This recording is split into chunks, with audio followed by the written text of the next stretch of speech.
They told you that if you worked harder, pushed faster, rushed to the next thing, you'd finally find peace. But if that were true, why do so many people who are always busy still feel lost? Why do you still feel anxious, restless, like you're running but never arriving? The truth is, life isn't a race to be won. It's a path to be trusted. And Buddhist wisdom holds the map. For centuries, the greatest teachers, Buddha, Nagarjuna, Dogen, uncovered the real secret to peace, patience, and perfect timing.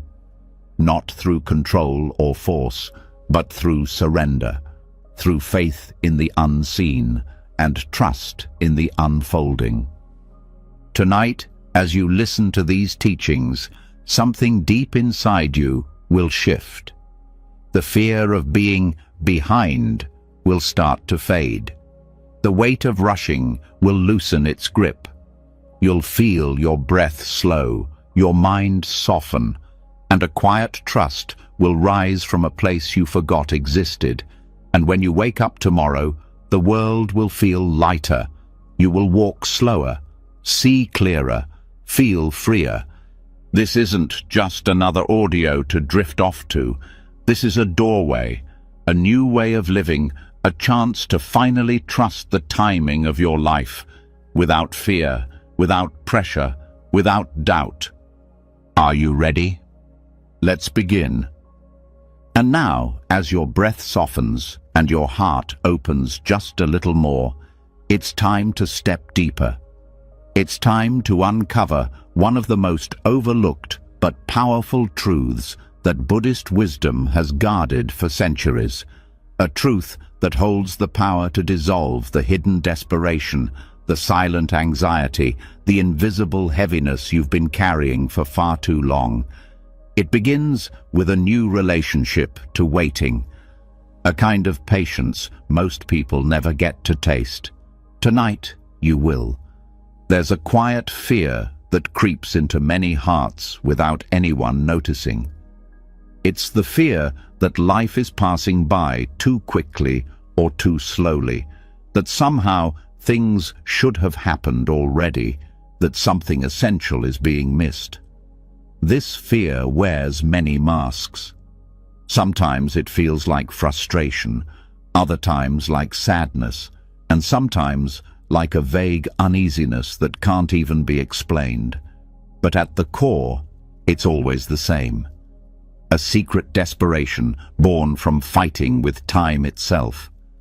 Buddhist teachings reveal that this desperation isn't natural, it's learned. It's a product of a mind trained to grasp, cling, and rush. From a young age, society teaches that faster is better, sooner is success, immediate is happiness. But what Buddhism whispers, quietly but clearly, is something revolutionary. True life unfolds perfectly when it is not forced. The heart finds peace not by getting everything faster, but by trusting deeply, waiting wisely, and flowing gently with what is. Patience in Buddhism isn't about being passive or lazy. It's a fierce, brave, and active trust in the deeper rhythms of life. It's the willingness to stand in the space between what you desire and when it appears without letting that space break you. It's realizing that in that space, you are not powerless. You are ripening. You are becoming. The mind will resist this at first. It will shout stories of urgency. It will tell you that if you don't hurry, you'll fall behind, lose your chance, or waste your life. But Buddhist patience sees through these illusions. It knows that desperation is a trap, not a necessity. Every time you feel that tightness in your chest telling you that you should have been somewhere else by now, Buddhist wisdom invites you to see that feeling not as proof that you're late, but as proof that you're learning.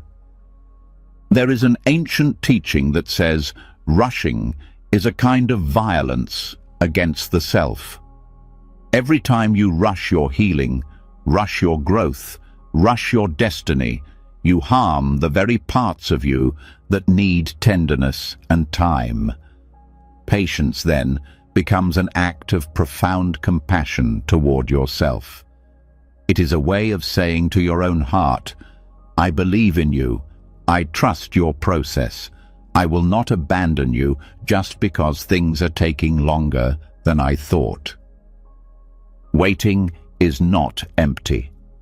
Waiting is full. It is full of silent transformations that the eyes cannot see yet.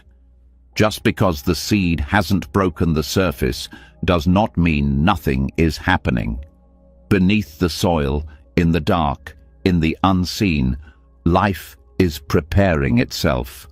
Roots are spreading, foundations are being laid, strength is being built. And in the same way, when life asks you to wait, it is not punishing you, it is preparing you, it is deepening you, but it is not easy. The world rarely celebrates those who wait well. It celebrates the fastest, the loudest, the most aggressive. It teaches that patience is weakness and that slowness is failure.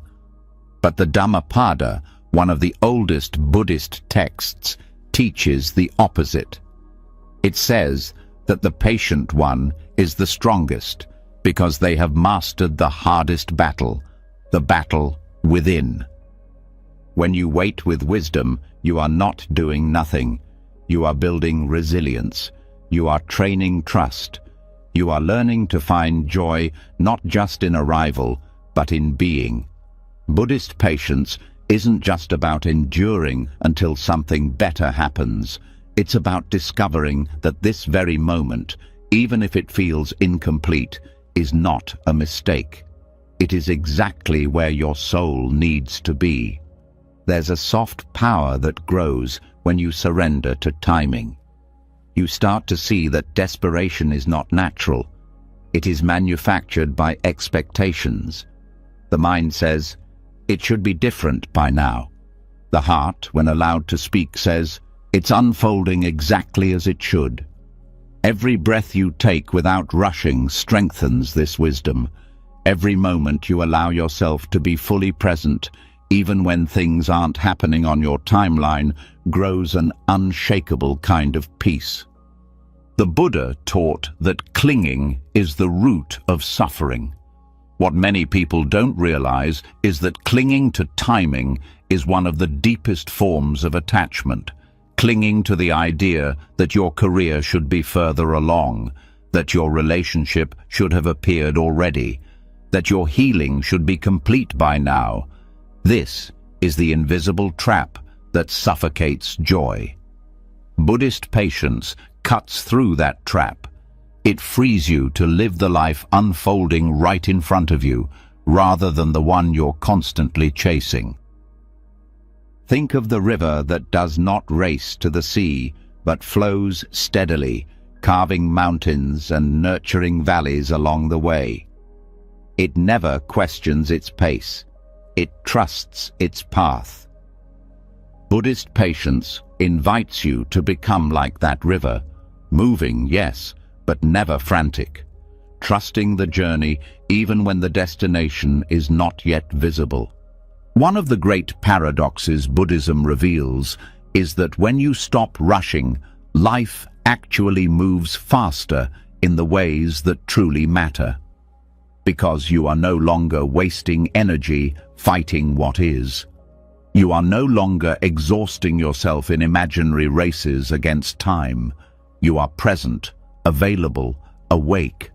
And when you are awake, you see opportunities, insights, and blessings that a desperate mind would miss entirely. Waiting with wisdom also teaches you to love the subtle seasons of life. In spring, everything blooms and grows. In winter, everything rests and gathers strength. The tree does not panic when its leaves fall. It does not think it has failed. It knows that the bare branches are not a sign of death, but a preparation for deeper blooming to come. Buddhist patience sees your life the same way. It knows that seasons of waiting are not the end. They are part of the becoming.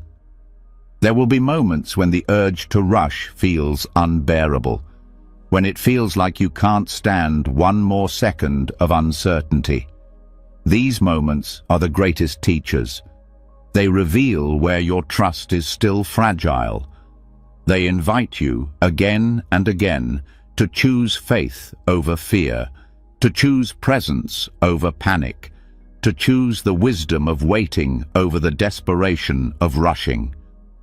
With each patient breath, you rewrite the story your mind tries to tell. You are no longer the victim of time. You are its student. You are no longer trapped by urgency. You are liberated by trust. Slowly, without even noticing at first, you become someone different, someone steadier, someone kinder, someone stronger than the storms of circumstance. Buddhist patience dissolves hidden desperations not by denying your desires, but by holding them gently. By recognizing that the things you long for are valid, but their timing is not always under your control. And that's not a flaw. It's a mercy. It means you don't have to bear the impossible burden of making everything happen at once. You can rest. You can breathe. You can trust.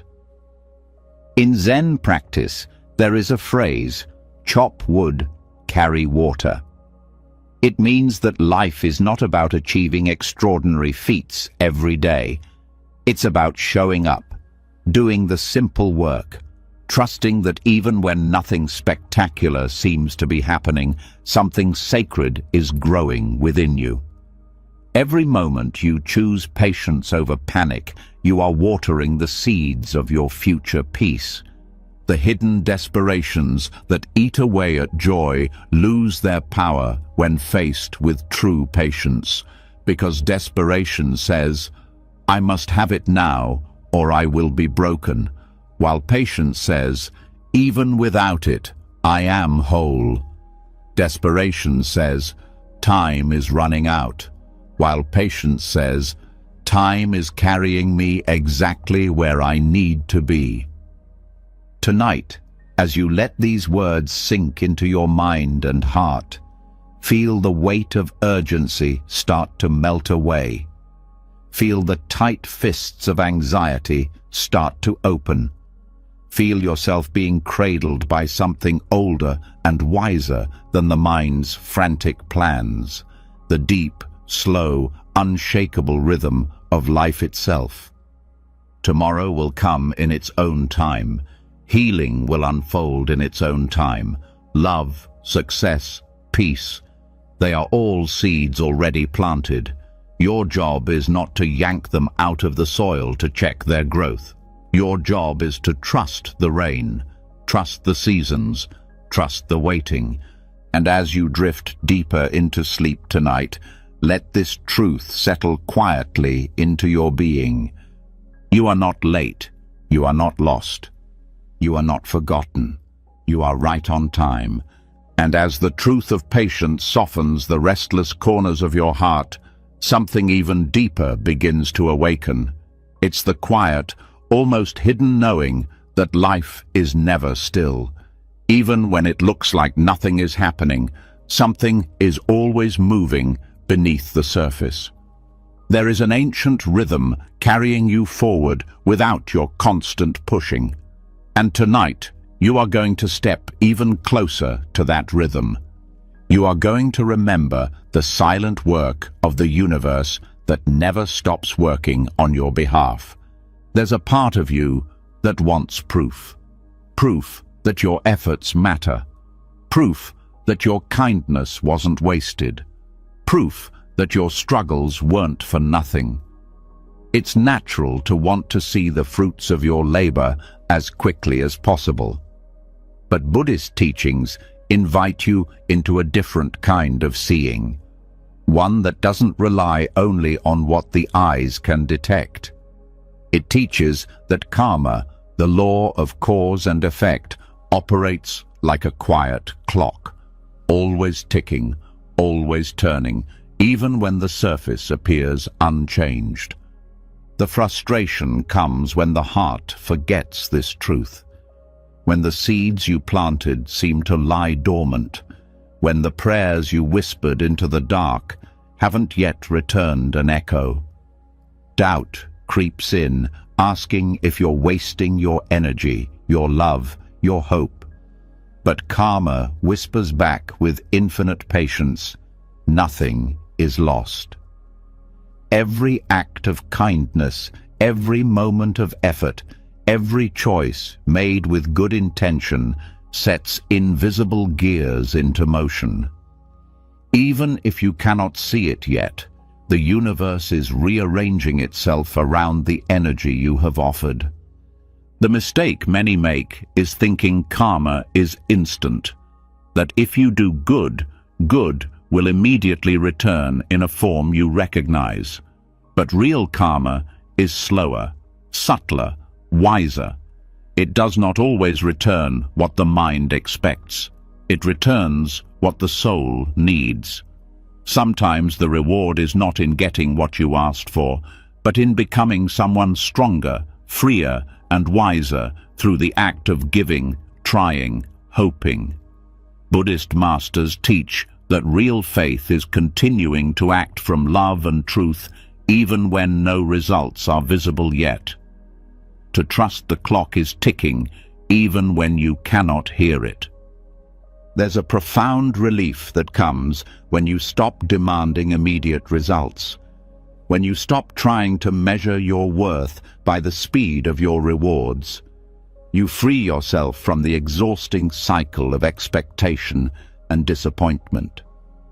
You begin to realize that life has a far bigger view of your journey than you do. What feels like delay or silence is often protection, preparation, even sacred redirection. The work you've done, the energy you've poured into the world, is never wasted. It is simply being woven into a future you have not yet reached. Karma's clock doesn't just track what you do, it also tracks how you do it. A small action done with full-hearted sincerity sends ripples farther than a grand gesture done for show. Intention matters. Energy matters. And sometimes the blessings that come back are not obvious. Sometimes they arrive in the form of a sudden inner peace you didn't know you needed. Sometimes they come disguised as challenges that force you to grow into a version of yourself capable of carrying the dreams you once thought were out of reach. It is tempting to view life transactionally. I gave this, so I should get that. But Buddhist wisdom dissolves this way of thinking.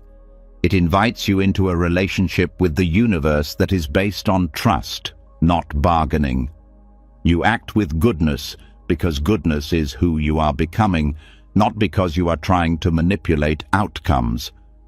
And in that surrender, something beautiful happens. You begin to move from scarcity to abundance, from impatience to grace, from fear to quiet power. There is an old Zen saying, "No snowflake falls in the wrong place." In the same way, no effort from the heart is ever misplaced. It may seem to vanish, lost in the storms of life, but it is simply finding its place in a pattern too vast and intricate for the mind to map.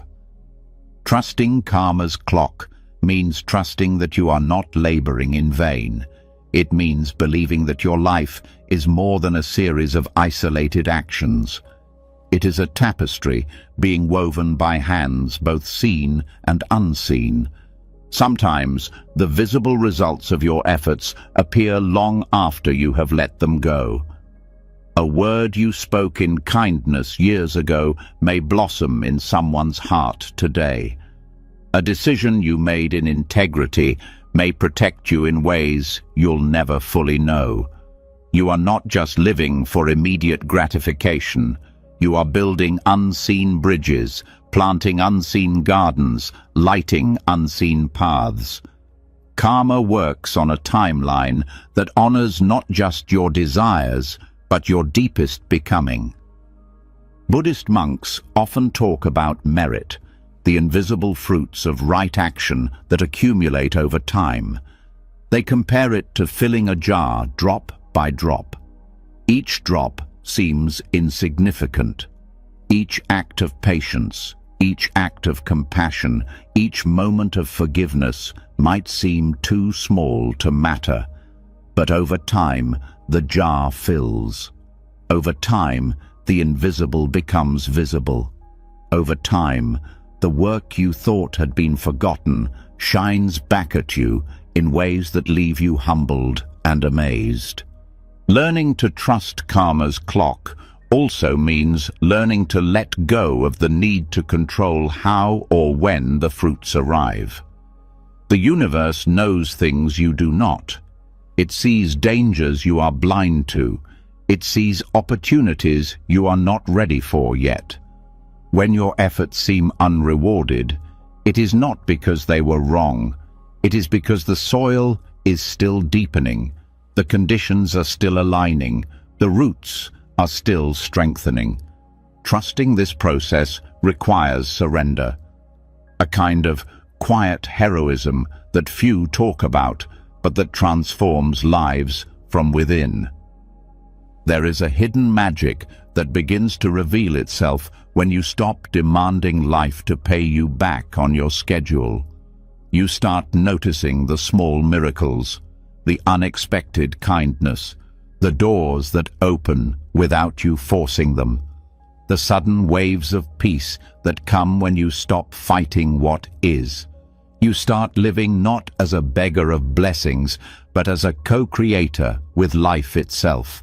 You start realizing that the energy you send out has already shaped your path, even if the results have not yet touched your hands. One of the most liberating truths Buddhism teaches is that you are not working for an immediate reward. You are working to shape your own soul. Every act of patience, forgiveness, generosity, and faith polishes the mirror of your being. And even if the world never claps for it, even if no one ever sees it, you will feel it. You will feel yourself becoming someone lighter, steadier, stronger. That is the real reward. That is the treasure no thief can steal, no disappointment can touch. When you start living this way, something incredible happens. You stop needing constant validation. You stop chasing results like a child chasing bubbles. You start walking with a deeper kind of dignity. A quiet confidence that no matter what the outer circumstances look like, your inner world is flourishing. You are no longer waiting for life to approve of you. You have already approved of yourself through the way you choose to live.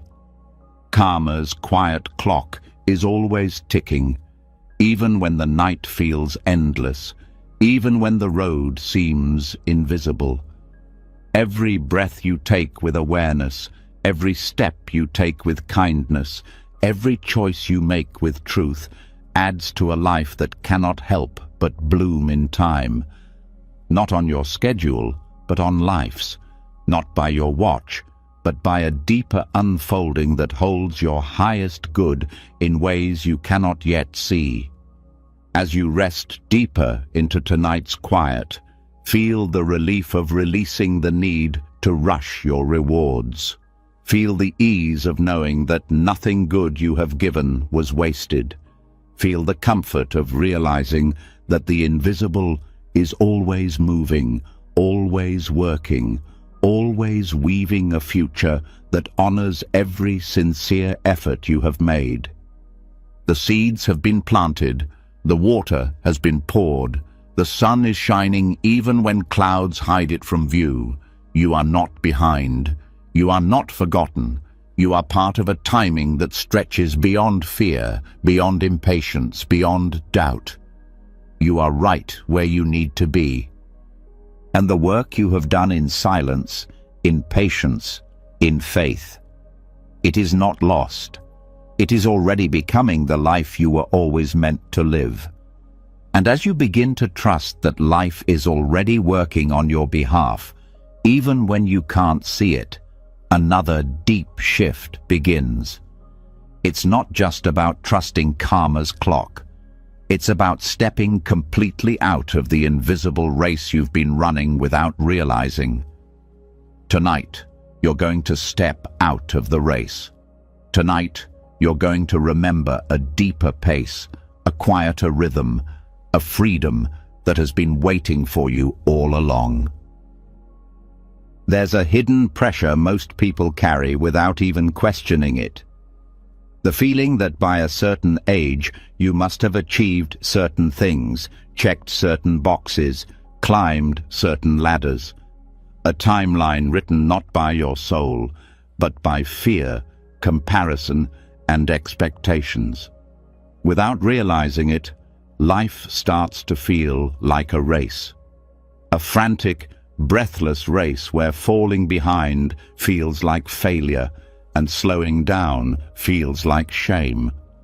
But Buddhist wisdom looks at this race and smiles gently, because it knows the race is an illusion.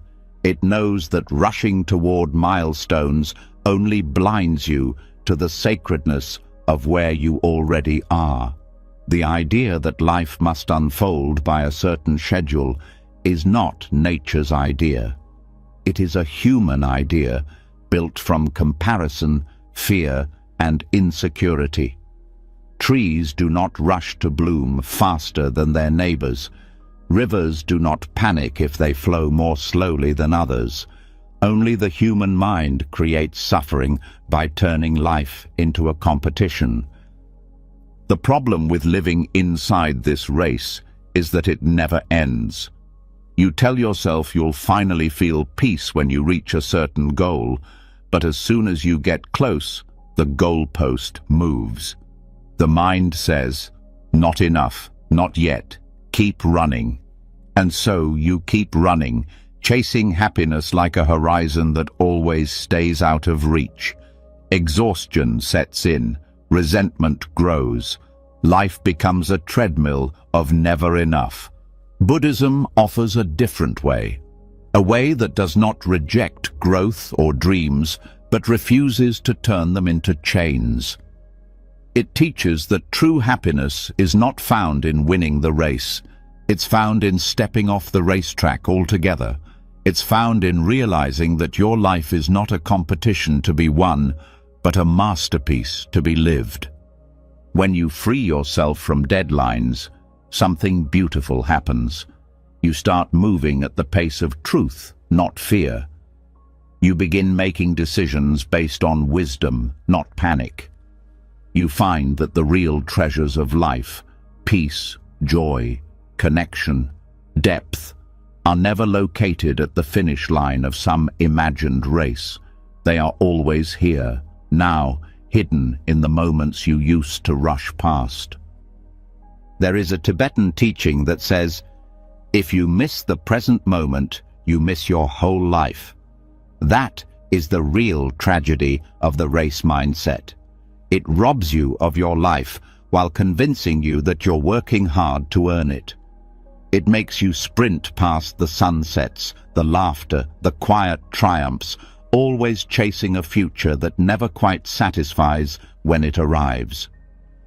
Stepping beyond deadlines doesn't mean you stop dreaming or working hard. It means you stop tying your worth to how quickly things happen.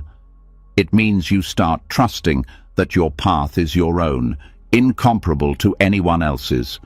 It means you honor the sacred timing of your own blooming, no matter how different it looks from the timelines you've been handed. It's easy to forget that every person's path is different. Some flowers bloom in spring, some in summer, some not until the first frost. Some lives unfold in early triumph, others unfold in a slow, breathtaking crescendo. There is no single right timeline. There is only the unfolding that is right for you. Comparison feeds the illusion of the race. It tricks you into thinking you are behind because someone else got there first. But Buddhism teaches that comparison is one of the roots of suffering, because no two beings are the same, no two journeys are the same. To compare timelines is like comparing the sunrise and the sunset. Both are beautiful, both are necessary, both unfold exactly when they are meant to. Every time you release the belief that you are late, something inside you relaxes. Every time you step out of comparison, you reclaim a piece of your peace. Every time you stop treating your life like a series of deadlines, you come back to the simple, sacred truth. You are alive now, and that is enough. One of the greatest teachings of Buddhism is the understanding of non-striving. Non-striving doesn't mean apathy. It doesn't mean giving up. It means acting from a place of joy, curiosity, and love, not from desperation, fear, or pressure. It means doing your best and releasing the need to control the timing of the results. It means trusting that the work itself is enough without tying your self-worth to how fast things happen. When you stop racing, you start living. You begin to notice the small things again, the warmth of the sun on your skin, the kindness in a stranger's eyes, the quiet beauty of a simple meal. These are the moments that real life is made of, not the trophies, not the milestones, but the unnoticed, sacred pauses that the race made you too blind to see. Stepping beyond deadlines also heals a deep wound in the heart, the wound of never feeling enough. As long as you live by external timelines, you will always feel you are failing, falling behind, running out of time. But when you step out of that illusion, you begin to see that you were never behind. You were simply blooming in your own perfect season. There is a saying in Zen, when walking, walk. When eating, eat. It sounds simple, almost too simple. But within it lies a revolutionary truth. Presence is more powerful than progress. Being fully where you are is more important than rushing to where you think you should be. The greatest victories are often invisible to the outside world. The victory of staying gentle in a harsh moment. The victory of choosing patience over panic. The victory of honoring your own pace when the world demands speed. You are allowed to slow down. You are allowed to rest. You are allowed to trust that you are not missing your life by moving slower. You are actually finding it. You are allowed to let go of the deadlines that have become cages. You are allowed to breathe deeper than the world's expectations. The truth is, life is not a straight line. It twists, turns, doubles back, leaps forward, and sometimes stands still. Growth is not always visible. Progress is not always linear.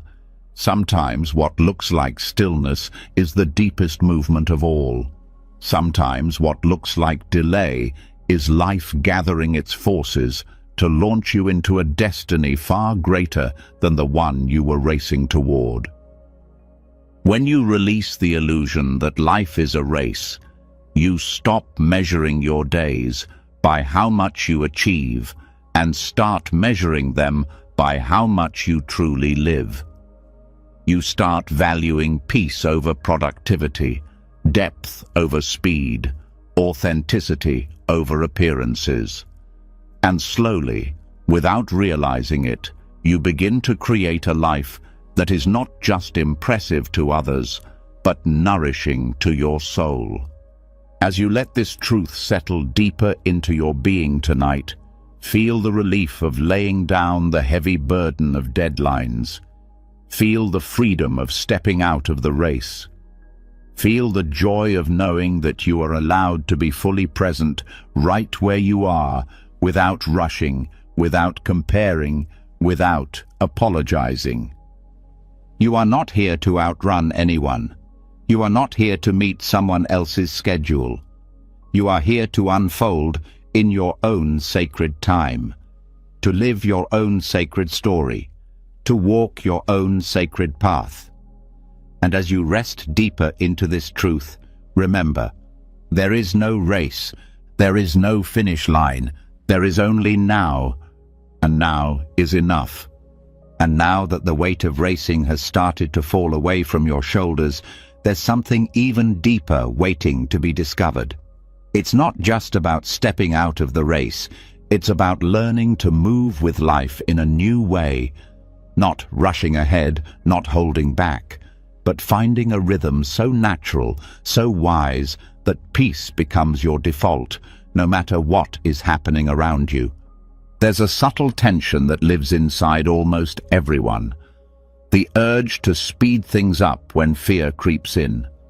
The temptation to delay things when doubt whispers in your ear. It's easy to swing between extremes, pushing too hard when you feel anxious, hesitating too much when you feel afraid.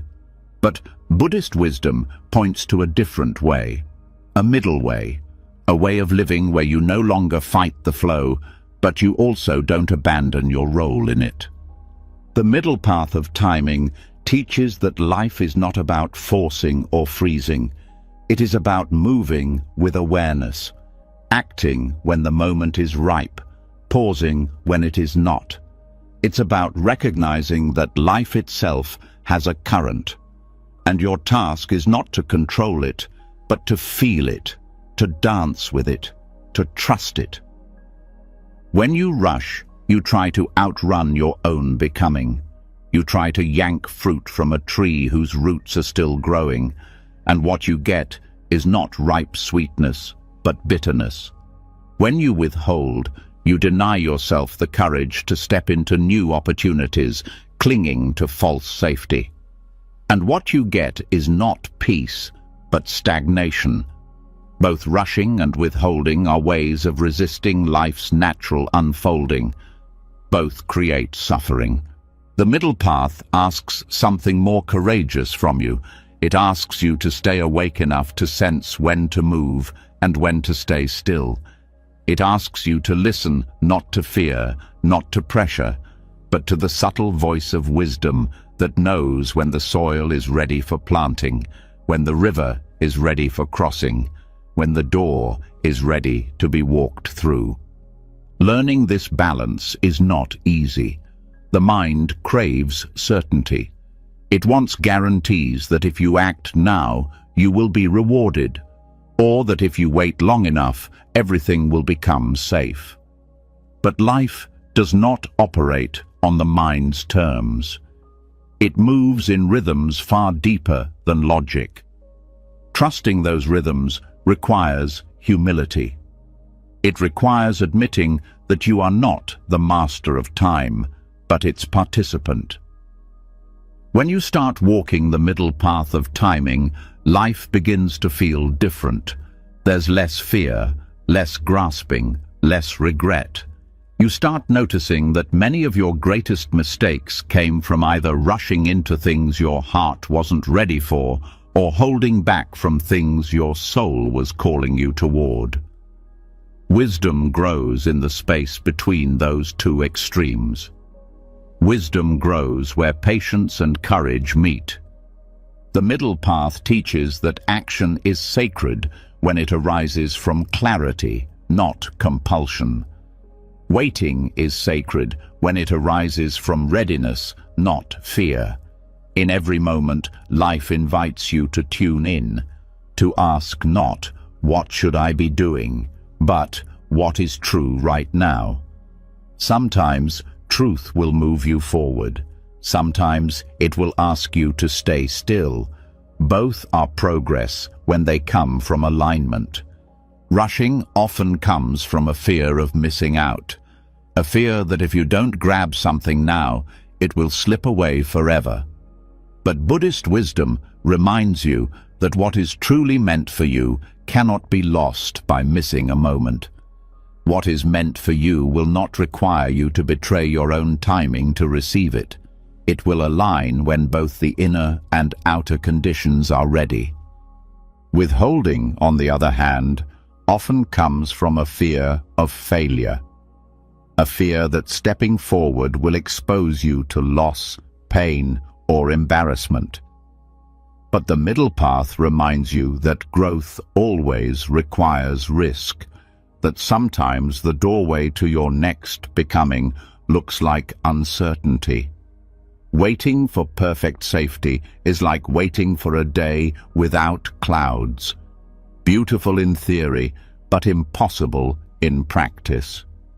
There is deep freedom in learning that you do not have to live at the extremes. You do not have to live with your foot on the gas or the brake. You can live in the flow. You can act from presence, not panic. You can rest from wisdom, not avoidance. The middle path of timing is not a static place. It is alive. It is sensitive. It requires you to stay tuned to your own soul the way a sailor stays tuned to the wind and the tides. Some days the call will be to move boldly. Some days the call will be to root deeper where you are. Your task is not to force one or the other, but to listen carefully and act accordingly. In Buddhism, the symbol of the middle path is often compared to tuning a stringed instrument. If the string is too tight, it will snap. If the string is too loose, it will not make music. Only when it is tuned just right will it sing. Your life is the same. Too much pressure and you burn out. Too much delay and you stagnate. Balance is where your soul begins to sing. This balance is not a one-time achievement. It is a daily, even moment-by-moment practice. It requires honesty with yourself. Am I acting from fear right now? Am I waiting out of wisdom or out of avoidance? Am I moving forward because the moment is ripe or because I am impatient? Am I staying still because the ground needs more preparing or because I am afraid of change? These questions are not criticisms. They are invitations. They are doorways back into deeper alignment. Walking the middle path also teaches compassion for yourself and for others.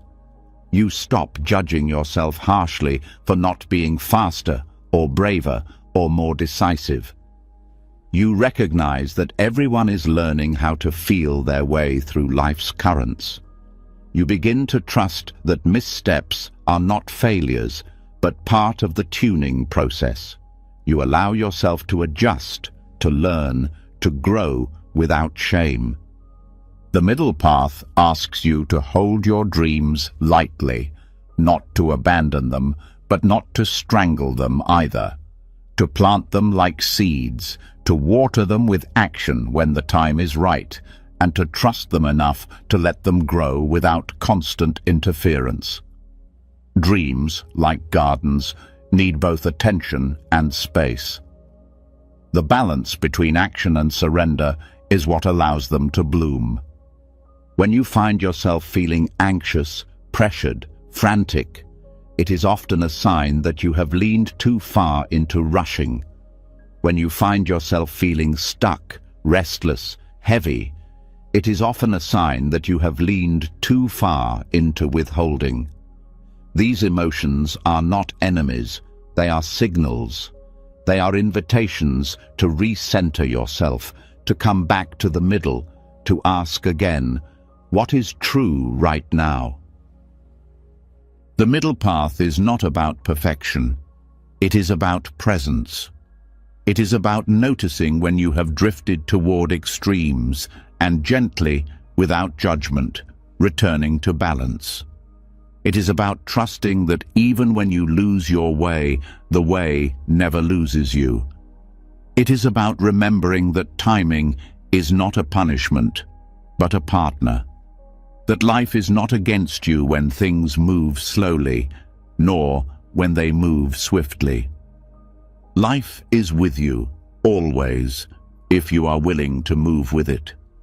As you drift deeper into this understanding tonight, feel the space opening up inside you. Feel the permission to act when it's time, to rest when it's needed, to trust that both movement and stillness are sacred when they arise from listening, not fear. You do not have to force your path. You do not have to hold it hostage. You only have to walk it, one wise step at a time. And in doing so, you will find that life itself becomes your greatest teacher, your greatest partner, and your greatest peace. And now, as your heart starts learning the gentle art of balancing movement and stillness, there is a quieter, even deeper truth waiting to be felt. It's the understanding that even when you act wisely, even when you stay aligned with the middle path, some things still require time that cannot be rushed.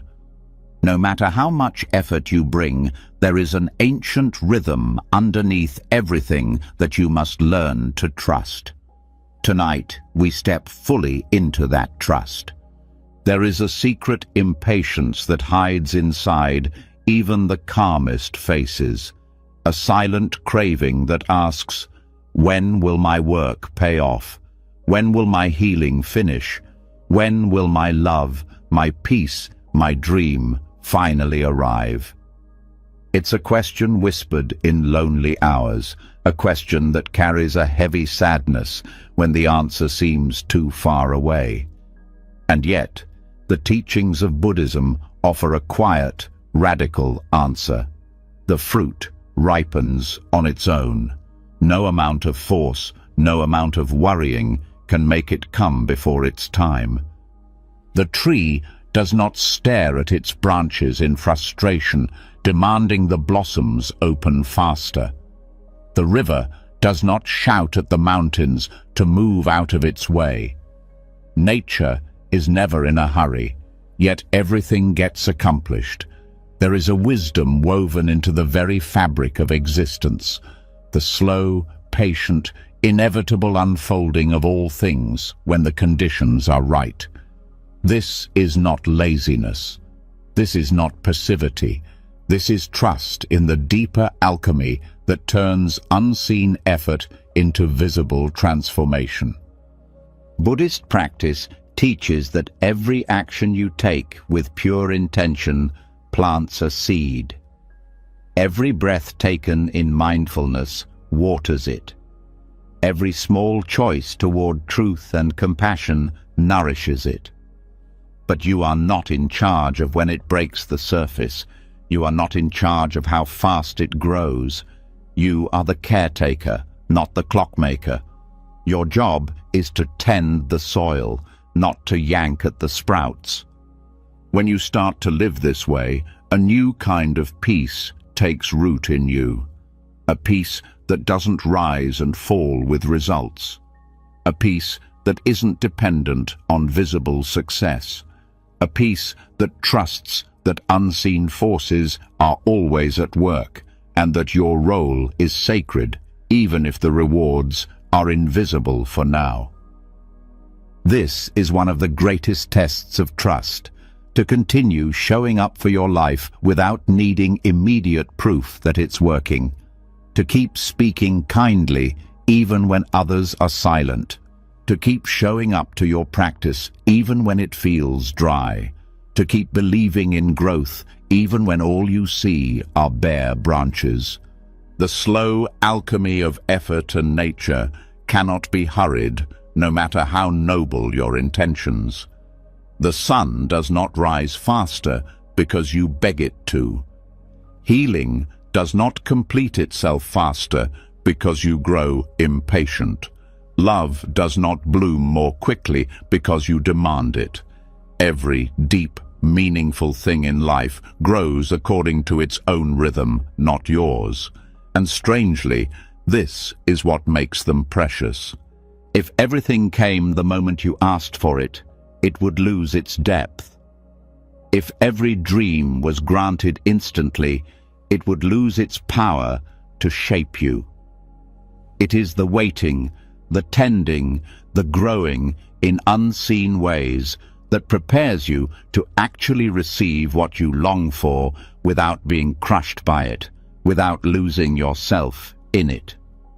There is an old Buddhist story about a man who pulled at the sprouts in his garden to try to make them grow faster, only to kill them. The lesson is clear. Some things cannot be forced. Some things can only be allowed, and your life, your healing, your becoming is one of those things. When frustration rises because the fruit has not appeared yet, Buddhist wisdom invites you to return to presence, to remember that each moment spent in sincerity, in compassion, in right effort, is already fulfillment. You are not preparing to live. You are living now. You are not waiting for your real life to start. It has already begun.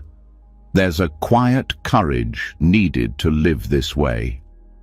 The courage to trust that slow growth is still growth. The courage to believe that unseen change is still change.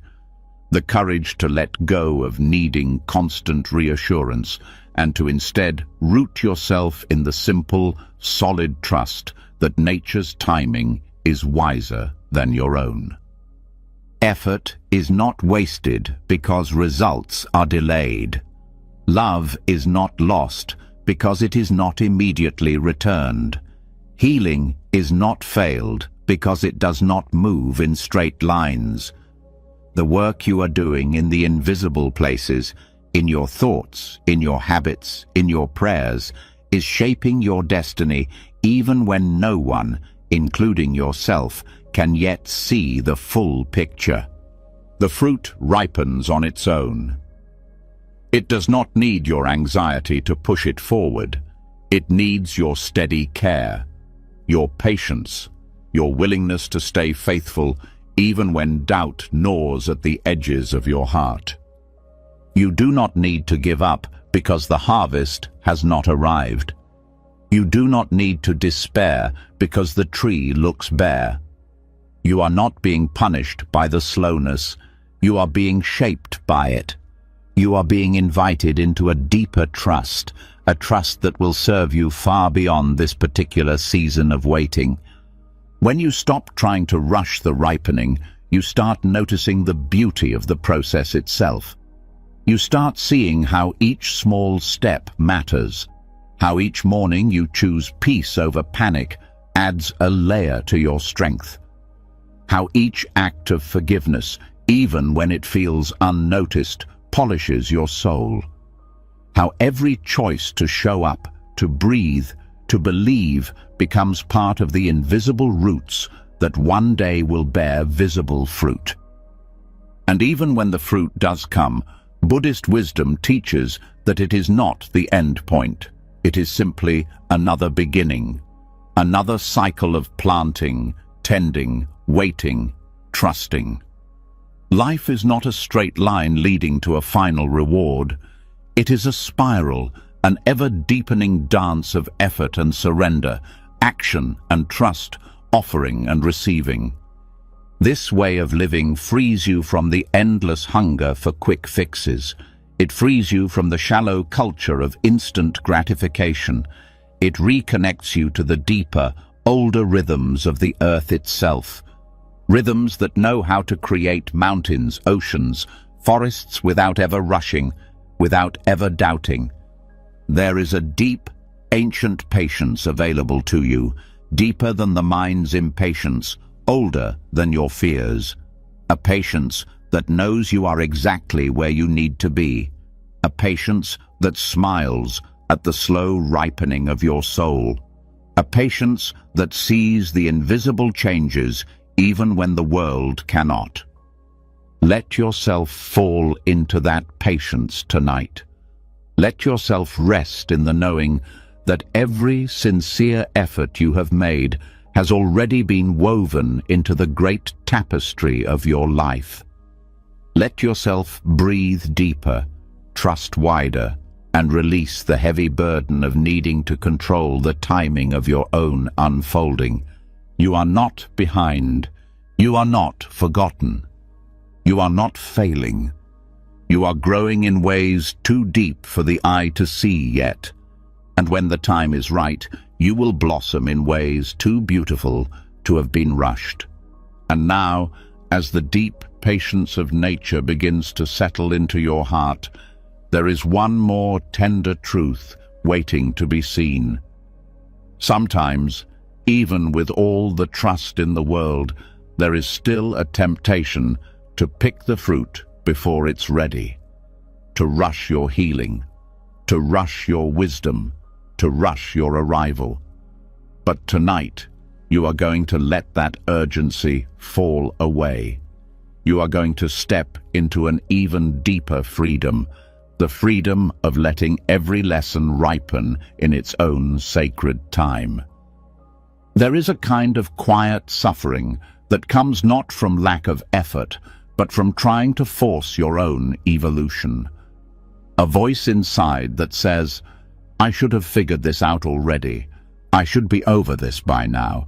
I should be further ahead." That voice carries a hidden violence.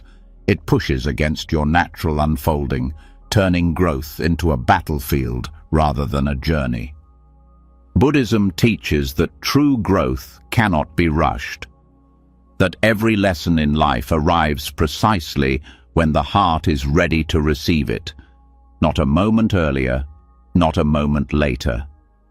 Trying to rush your lessons is like trying to make a flower bloom by pulling at its petals. You don't help it, you destroy its ability to open naturally. This rushing comes from a misunderstanding. It comes from the belief that you must reach a perfect version of yourself before you are allowed to rest, before you are allowed to feel worthy, before you are allowed to be loved. But Buddhist wisdom tears that belief apart with gentle, fearless clarity. You are not here to rush to some final version of yourself. You are here to live, to learn, to fall, to rise, to keep becoming, endlessly, patiently, lovingly. When you rush your healing, you miss the healing. When you rush your forgiveness, you miss the forgiveness. When you rush your awakening, you miss the awakening. Because the depth of these things is not in arriving at a new state. It is in the slow, sometimes painful, sometimes beautiful unfolding that changes you in ways you could never have scripted. Each wound you carry, each habit you are trying to transform, each fear you are learning to outgrow, carries within it 1,000 silent lessons. And these lessons are not just intellectual. They must be lived. They must be felt in the bones, absorbed in the heart, woven into the fabric of your being. That takes time. That takes seasons of falling down, standing back up, questioning, surrendering, beginning again. There is no shortcut through this. There is no fast track to wisdom. And trying to rush it only deepens the suffering. Because when you rush, you don't actually move faster. You simply move with more anxiety, more frustration, more self-judgment. You turn the journey into a punishment instead of the miracle it was always meant to be. Buddhist teachers often remind their students that enlightenment itself is not an instant flash that falls from the sky. It is the slow, patient accumulation of countless moments of presence, countless moments of surrender, countless moments of coming back to the truth when the mind wanders away. It is built moment by moment, breath by breath, like drops of water filling a great ocean. Letting go of premature harvest means letting go of the fantasy that you can skip the messy parts of growth. It means honoring the sacredness of your current stage, even if it feels incomplete, even if it feels clumsy, even if it feels unbearably slow. It means trusting that the lessons you are learning right now, even if they are painful, even if they seem small, are not obstacles to your path. They are the path. When you stop rushing to be done, you begin to truly learn. You begin to listen more deeply to what life is trying to teach you through each moment of confusion, each failure, each unexpected detour. You begin to find the gold hidden inside the very experiences you once tried so hard to escape. You realize that the goal was never to reach some final, polished version of yourself. The goal was always to live fully inside the unfolding, to meet each moment with openness instead of resistance, to greet each lesson with humility instead of impatience. There is a strange paradox here. The less you rush your growth, the deeper and faster it actually happens. Because true transformation is not fueled by pressure, it is fueled by presence. It blooms in the soil of self-compassion, not self-criticism. Every time you allow yourself to be exactly where you are, without forcing yourself to be anywhere else, you water the seeds of real wisdom. Every time you honor the pace of your own becoming, you deepen your roots. Every time you breathe into your own imperfect humanity, instead of fighting it, you open yourself to the gentle alchemy that turns experience into wisdom. Letting go of premature harvest also teaches you to stop measuring yourself against others. Every soul has its own curriculum. Every heart learns in its own way, at its own pace. Comparing your growth to someone else's is like comparing the ripening of an apple to the blooming of a rose. Each follows a different rhythm. Each brings its own kind of beauty into the world. When you stop rushing, you also start to appreciate the hidden richness of the journey itself. You start to notice how much strength is being built in the waiting, how much clarity is being carved out of the confusion, how much tenderness is being shaped in the spaces where you thought nothing was happening. The Buddha taught that the path to liberation is like crossing a river. You cannot rush across it without falling in. You must move carefully, step by step, feeling your way forward, trusting the flow, even when it carries you in unexpected directions. The middle of the river, the space where you are not where you started but not yet where you are going, is not a mistake. It is the sacred heart of the journey. Letting go of premature harvest means embracing that middle space, living fully inside it, trusting that you are being shaped by forces wiser and kinder than your fear, trusting that your life knows what it's doing, even when your mind does not. It also means forgiving yourself for not being finished, for not having it all figured out, for still falling, still struggling, still learning. Because the truth is, even the masters, even the saints, even the enlightened ones were once exactly where you are, unsure, impatient, yearning for faster progress. And they became who they are not by skipping this stage, but by living it fully, humbly, and with great trust. Tonight, as you let yourself soften into these words, allow the pressure to dissolve. Allow the timeline you've been carrying in your mind to fall away. Let go of the fantasy that says you need to be perfect by now. You don't. You only need to be here, alive, willing, open. The lessons you are learning now are not lesser, because they are slow. They are not wasted because they are messy. They are not broken because they are incomplete.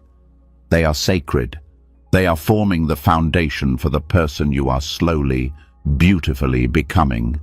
And when the time is right, when the roots are deep enough, when the soil has given all it can give, the fruit will come. Not because you forced it, but because you trusted it. Not because you rushed it, but because you honored it. You are not behind. You are not broken. You are not failing. You are ripening quietly, bravely, beautifully into exactly who you are meant to be. And that is more than enough. And now, as the pressure to rush your growth begins to melt away, another quiet doorway appears before you. A doorway into a truth so deep and freeing that once you step through it, your whole life will feel lighter. Because it's not just about trusting the slow ripening, it's about realizing that every delay, every pause, every unexpected stillness is not an interruption. It's an invitation, a sacred, hidden call from life itself to grow in ways you never would have chosen, but exactly the ways you need. There is a heavy sadness that comes when things don't move as fast as you hoped. A voice that asks, "Why isn't it happening yet? What am I doing wrong?" In those moments, it's easy to feel forgotten, overlooked, punished. But Buddhist wisdom teaches a different way of seeing. It teaches that delay is not the enemy. Delay is part of the teaching.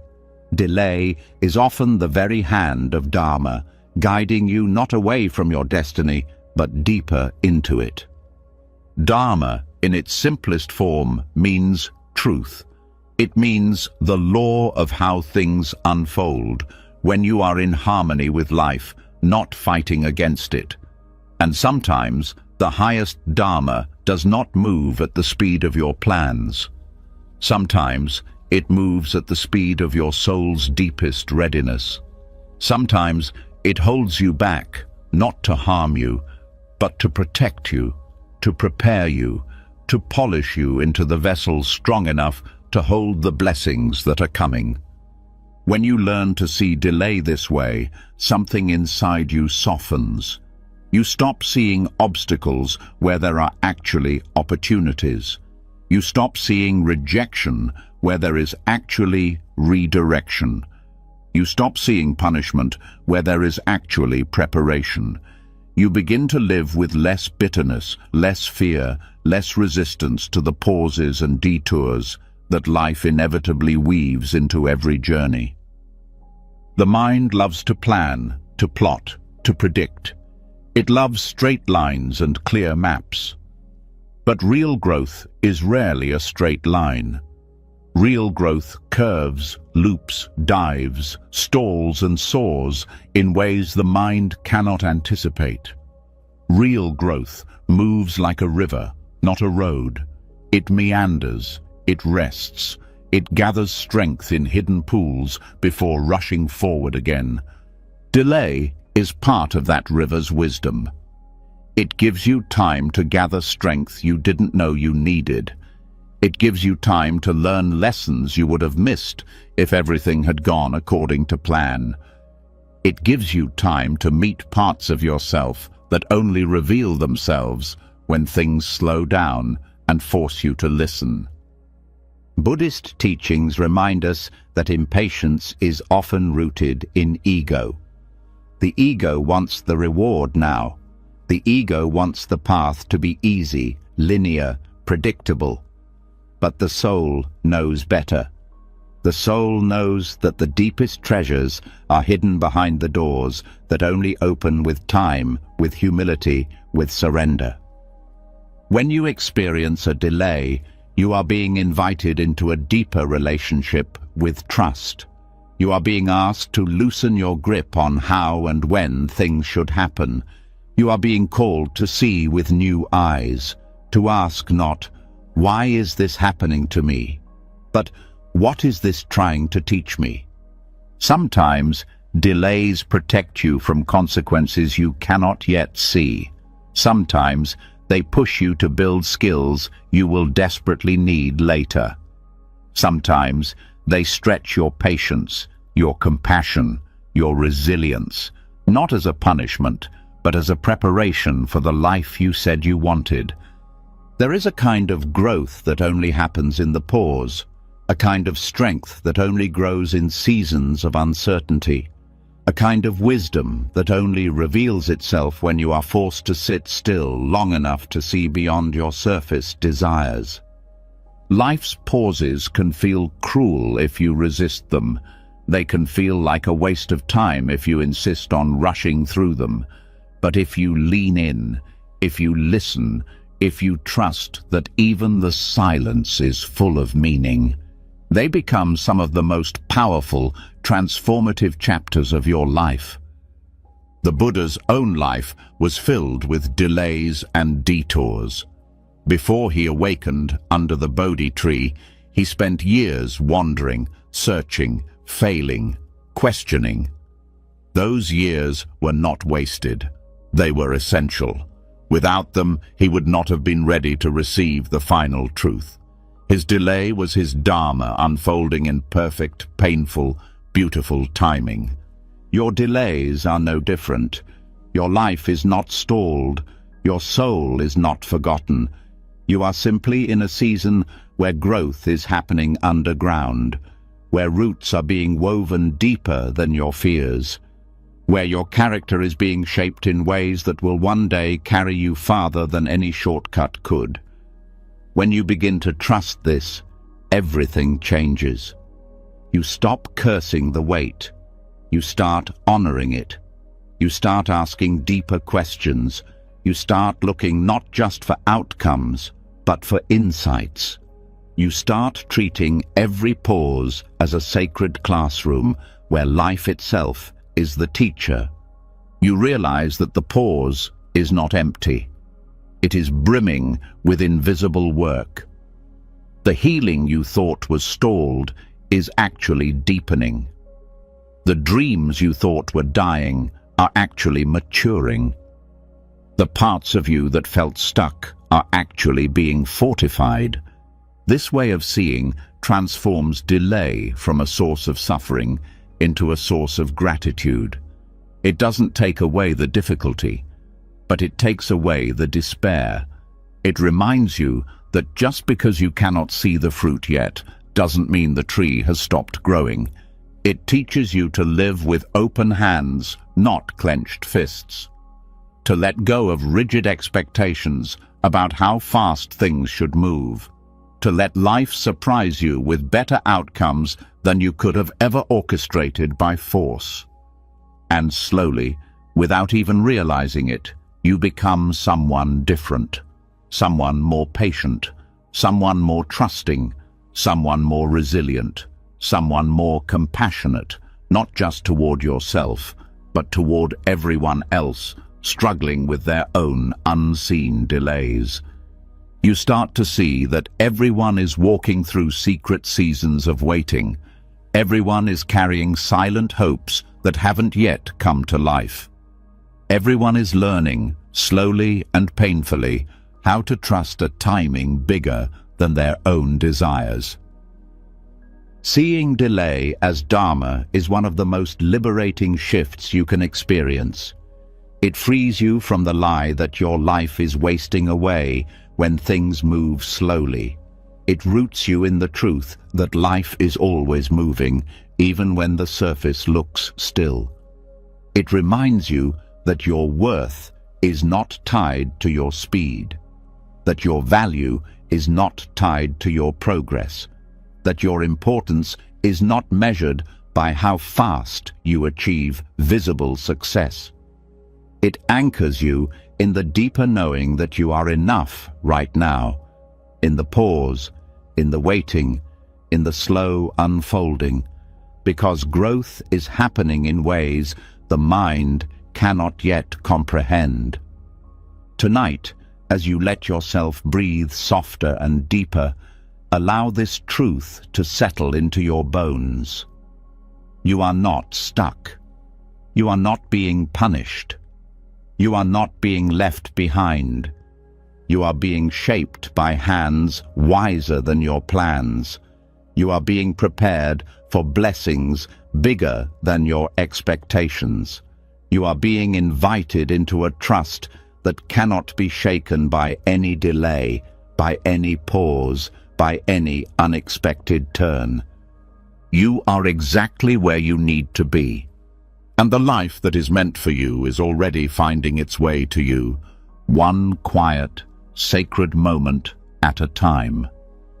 And now, as the wisdom of trusting life's pauses begins to root itself deeper into your heart, there's still one quiet lie that needs to be untangled. A lie that sits heavy on the soul, whispering when you're tired, accusing when you're uncertain. It's the voice that says you are behind, that you missed your moment, that you are running out of time. But tonight, we are going to expose that lie. Tonight, you are going to step out of that illusion and reclaim your rightful place in the unfolding of your own life. There's a heavy sadness that creeps in when you measure yourself against invisible timelines, a feeling that somehow, somewhere, you took a wrong turn, that you should have achieved more by now, that everyone else has figured it out, while you are still wandering. It's a loneliness that no one talks about, but almost everyone feels. It's a weight made heavier by every birthday, every social media scroll, every whispered comparison. Buddhist teachings call this suffering what it really is: attachment to false ideas, the belief that there is one right timeline for success, one correct path for growth, one universal deadline for happiness. But the truth is, life does not operate on a conveyor belt. There is no master clock ticking against you. There is only the sacred, mysterious unfolding of each soul's journey, perfectly timed, even when it looks nothing like the stories you've been told. The idea of being behind is a trick of the mind. It's built on comparison, judgment, and fear. It's built on the illusion that you can measure the infinite, rich, messy experience of being human against a neat checklist of milestones. It's built on forgetting that every life blooms in its own season, for reasons far beyond what the mind can see. No tree looks at another and feels ashamed for blossoming later. No river judges itself for taking longer to reach the sea. Only humans, with our tangled expectations and learned insecurities, turn our lives into races we were never meant to run. When you believe you are behind, you disconnect from the richness of your own path. You stop seeing the gifts hidden in your particular journey. You start rushing past the small, beautiful things that are shaping you in ways no shortcut could ever replace. Buddhism teaches that suffering is not caused by circumstances alone. It is caused by the stories we tell about those circumstances. And one of the most painful stories is the story that says, "I am late, I am wrong, I have failed." But this story collapses under the weight of deeper truth. The truth that you have never been late for your own life. The truth that everything you have lived, the detours, the delays, the mistakes, has been part of the shaping, the seasoning, the sacred preparation for the life that is uniquely yours. There is a tenderness needed to see your path with new eyes, to stop criticizing yourself for not being somewhere else, to honor where you are, not as a failure to arrive, but as a necessary part of the journey that is still beautifully unfolding. When you let go of the illusion of being behind, you begin to notice something profound. You notice that many of the most important qualities you admire in others, wisdom, resilience, compassion, depth, were not born in easy, fast, straightforward journeys. They were carved through struggle, through patience, through seasons of not knowing, not arriving, not fitting into neat timelines. You begin to see that your own delays, your own struggles, your own questions are not signs that you are broken. They are the fires that forge your strength. They are the rains that nourish your roots. They are the unseen gifts that will one day allow you to offer something real, something true, something irreplaceable to the world. Letting go of personal timelines also means freeing yourself from the toxic comparisons that sap your joy. It means remembering that you cannot see the full picture of anyone else's life. You see their highlight reels, their polished moments, their outward milestones. You do not see the nights they doubted themselves, the years they wandered, the wounds they carry quietly. When you compare your raw, unfolding story to someone else's edited highlight reel, you are always going to feel behind. But when you come back to your own life, when you see it for what it really is, messy, beautiful, imperfect, alive, you start to realize that you are not behind at all. You are exactly where you need to be to learn what you need to learn, to grow into who you are meant to become. One of the deepest teachings of Buddhism is the practice of beginner's mind, the ability to meet each moment with openness, without judgment, without the heavy weight of preconceived timelines. Beginner's mind knows that every moment is fresh, every step is new, every breath is a chance to start again. You are allowed to be a beginner, even at 30, even at 50, even at 80. You are allowed to bloom late. You are allowed to change directions. You are allowed to take the long way home. Because the soul does not care about calendars. It cares about truth. It cares about depth. It cares about becoming, not arriving. When you stop believing you are behind, you start living in real time. You start noticing the opportunities that are here now, instead of mourning the ones you think you missed. You start opening to the unexpected blessings that only appear when you are not obsessed with being somewhere else. You start trusting that life has not forgotten you, that every step, even the ones that feel aimless, even the ones that feel slow, are carrying you toward a future that is richer, deeper, and more real than anything you could have manufactured through force. Seeing through the illusion of being behind also invites you to treat yourself with more tenderness, to stop pushing yourself with cruelty, to start encouraging yourself the way you would encourage a beloved friend or a small child learning to walk. You would not tell a child who falls that they are a failure.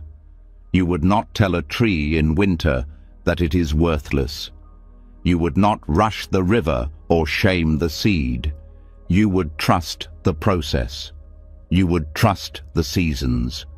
You would trust the unfolding. You are worthy of that same trust. You are worthy of that same kindness. Tonight, as you sink deeper into this remembering, feel the weight of false timelines lifting off your chest. Feel the freedom of stepping out of the race you were never meant to run. Feel the gentle power of returning fully to your own path, your own timing, your own sacred rhythm. You are not late.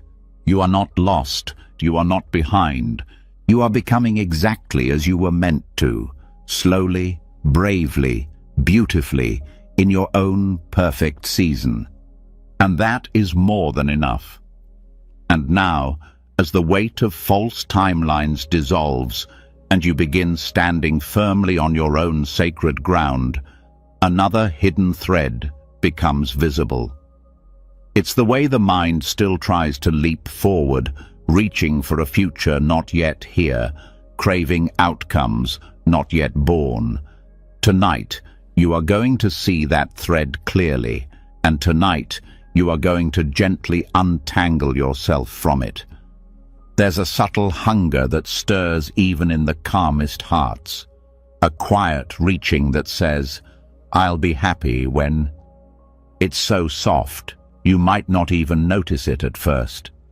It hides inside ambition. It wears the mask of hope. But at its core, it's a craving, a tightness that traps you in a future that does not yet exist. And every time you lean too heavily into anticipation, you trade away the richness of now for the promise of someday. Buddhism teaches that attachment is the root of suffering. And one of the most seductive forms of attachment is anticipation, the belief that your peace, your joy, your worth will finally arrive once a certain outcome happens. It sounds harmless. It even sounds motivating.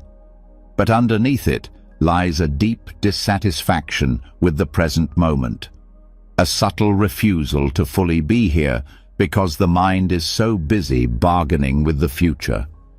When you crave future outcomes, you stop living your life. You start living in your mind's projections.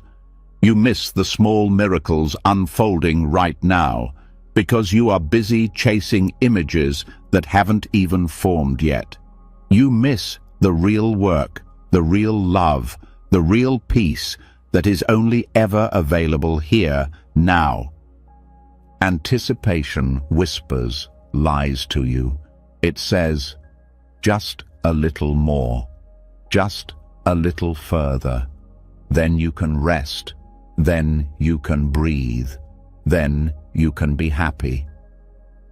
But no matter how many goals you reach, no matter how many dreams you touch, the craving does not vanish. It simply moves the finish line again and again, keeping true peace forever out of reach. This cycle is endless because it is built on a fundamental misunderstanding. The misunderstanding that fulfillment comes from what happens next, instead of how you meet what is happening now. Buddhist wisdom turns this misunderstanding inside out. It teaches that the quality of your life is not determined by what you achieve or acquire. It is determined by how deeply you are able to show up for this moment, exactly as it is, without needing it to be anything else. When you start to see anticipation for what it is, not inspiration, but attachment, you begin to feel how much it drains your energy, how much it breeds anxiety, impatience, restlessness, how much it clouds your clarity, dims your gratitude, weakens your presence. You begin to notice that anticipation tightens the body. It creates a background hum of tension, a nervous buzzing that never fully allows you to relax. Because when your happiness is always tied to a future outcome, there is always something to be afraid of. The fear it won't happen, the fear it won't be enough even if it does, the fear you'll miss your chance. True freedom comes when you cut this invisible cord, when you stop bargaining with life, when you stop telling yourself, "I will be whole when," and instead start living the truth that you are already whole now, even with dreams still unrealized, even with questions still unanswered. Buddhist practice invites you into this freedom by teaching mindfulness, the art of fully arriving where you are. Mindfulness breaks the addiction to future craving by pulling your attention gently but powerfully back into the richness of this breath, this step, this heartbeat. Mindfulness teaches that the miracle is not around the next corner. It is here, in the way the air feels against your skin, in the way the ground holds your weight, in the way the smallest act of kindness ripples out into the world in ways you will never fully see. When you live without being trapped by anticipation, you still move toward your dreams. You still plant seeds for tomorrow, but you do it without needing tomorrow to validate today. You do it with a kind of lightness, a kind of freedom that says, even if it never comes, I have lived fully, I have loved fully, I have shown up fully. There is a profound joy that blooms when you stop leaning so hard into the future. A joy that rises not because everything is perfect, but because you are finally here to witness the perfection already unfolding. A joy that needs no conditions, no achievements, no promises. When you release anticipation, you reclaim your life. You stop living in the tension between where you are and where you think you should be. You start experiencing the simple, raw beauty of your actual life. Not your imagined life, not your someday life, but the life that is breathing through you right now. Buddhism reminds us that the future is always a dream. It does not exist except in the mind. Only now is real. Only now is alive. Only now can nourish you, change you, awaken you. When you find yourself caught in craving, when you feel yourself reaching forward with restless hands, there is no need to judge yourself. Simply notice, simply return, gently, kindly, patiently, again and again, back to now. Each time you do, you untangle yourself a little more from the invisible chains of anticipation. Each time you do, you step a little closer to the freedom that was always waiting beneath the noise of your mind. Living without attachment to future outcomes doesn't mean you stop dreaming. It means you stop abandoning yourself for your dreams. It means you start honoring the sacredness of your journey, not just your destination. It means you start asking different questions, not, when will I get there, but, how can I be fully awake here? Not, what's next, but, what is this moment asking of me? Not, when will it be enough, but, how can I live from the truth that it is already enough? This shift changes everything. It transforms ordinary moments into holy ones. It turns patience into power. It turns simplicity into abundance. It turns your life from a race into a living prayer. There is a kind of beauty that only reveals itself when you stop running ahead of yourself. When you stop measuring the value of your days by how much closer they take you to some distant goal. When you start seeing that today, exactly as it is, carries treasures you would miss if you were always rushing toward tomorrow. There is a softness that comes when you let go of needing anything else to happen to justify your joy. A kindness toward yourself and the world. A gentle way of being that welcomes life in all its messy, unpredictable, imperfect brilliance. Tonight, as you let your mind settle and your body rest, allow this truth to find its way into your heart. You do not need to chase the future to find happiness. You do not need to crave outcomes to find meaning. You do not need to wait for some better version of your life to start living fully. The peace you are seeking is already here. The joy you are longing for is already blooming inside this very breath. And when you stop reaching for it, you finally become able to receive it. And now, as the cravings for future outcomes begin to loosen their grip, there is an even more liberating truth waiting to rise within you. A truth so simple and yet so powerful that once it is seen clearly, a lifetime of hidden burdens can finally begin to fall away. Tonight, you will step into that freedom.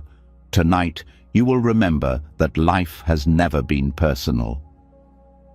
There's a deep ache that grows in the heart when things don't unfold the way you hoped. A question that lingers like a shadow. Why me? It's easy to feel singled out by hardship. It's easy to believe that fate has overlooked you, punished you, forgotten you. But Buddhist wisdom cuts through this heavy illusion with fearless clarity. Life's rhythm is not personal. The universe has no favorites. It also has no enemies. It simply moves by its own timeless laws, flowing without judgment, unfolding without bias. This understanding is not cold. It is not heartless. In fact, it is one of the most healing insights you can ever experience. Because once you realize that life is not targeting you, neither for suffering nor for reward, you are freed from the heavy chains of resentment, self-pity and shame. You are freed to meet life as it is, rather than through the distorted lens of personal injustice. The rains fall on the kind and the cruel alike. The sun rises for the lost and the found. The seasons turn without consulting your plans, without rewarding your virtues or punishing your mistakes. Life moves not according to your deserving, but according to its own ancient, impartial rhythms. When you see this clearly, something inside you softens. You stop taking every setback as an insult. You stop seeing every delay as a punishment. You stop interpreting every loss as a cosmic judgment against your worth. Instead, you begin to meet life with the strength of acceptance. You begin to understand that pain is not proof that you have failed, just as pleasure is not proof that you have succeeded. Both are simply parts of the ever-turning wheel of existence, spinning according to causes and conditions that stretch far beyond your individual story. In Buddhist teachings, this is the wisdom of understanding dependent origination, the realization that everything arises from countless interwoven causes and conditions. Your life, your challenges, your joys, your sorrows, all of it is the result of infinite factors, most of which you will never see or fully understand. It is not personal. It is not a moral verdict. It simply is. This way of seeing frees you from the exhausting need to find meaning in every misfortune. It frees you from the endless, painful questions of, "What did I do wrong?" or "Why am I being punished?" It invites you instead into a deeper, calmer inquiry. Given that this is here, how can I meet it wisely? It shifts your focus from blaming life to dancing with life, from fighting reality to flowing with reality, from demanding that the universe conform to your preferences to learning how to open, how to adapt, how to grow within the reality that actually is. There is a fierce kind of peace that comes when you no longer expect life to favor you, when you no longer waste your energy arguing with reality, when you no longer measure your value by how easy or hard your path appears compared to others. You start to see that life is not a courtroom where blessings are rewards and hardships are punishments. Life is a school. Life is a river. Life is a vast, intricate play of forces and elements that shape and reshape themselves endlessly, often indifferent to human plans, often oblivious to human fairness. And yet, within that indifference, there is a profound beauty. Because it means that no setback defines you, no failure stains you, no delay diminishes you. You are not your circumstances. You are how you meet them. You are the awareness that chooses compassion over bitterness, courage over despair, resilience over resignation. When you stop believing that life is personal, you also stop taking other people's actions so personally. You stop feeling so wounded by their failures to love you perfectly, to see you clearly, to honor you fully. You understand that just as the universe moves according to causes and conditions, so do people.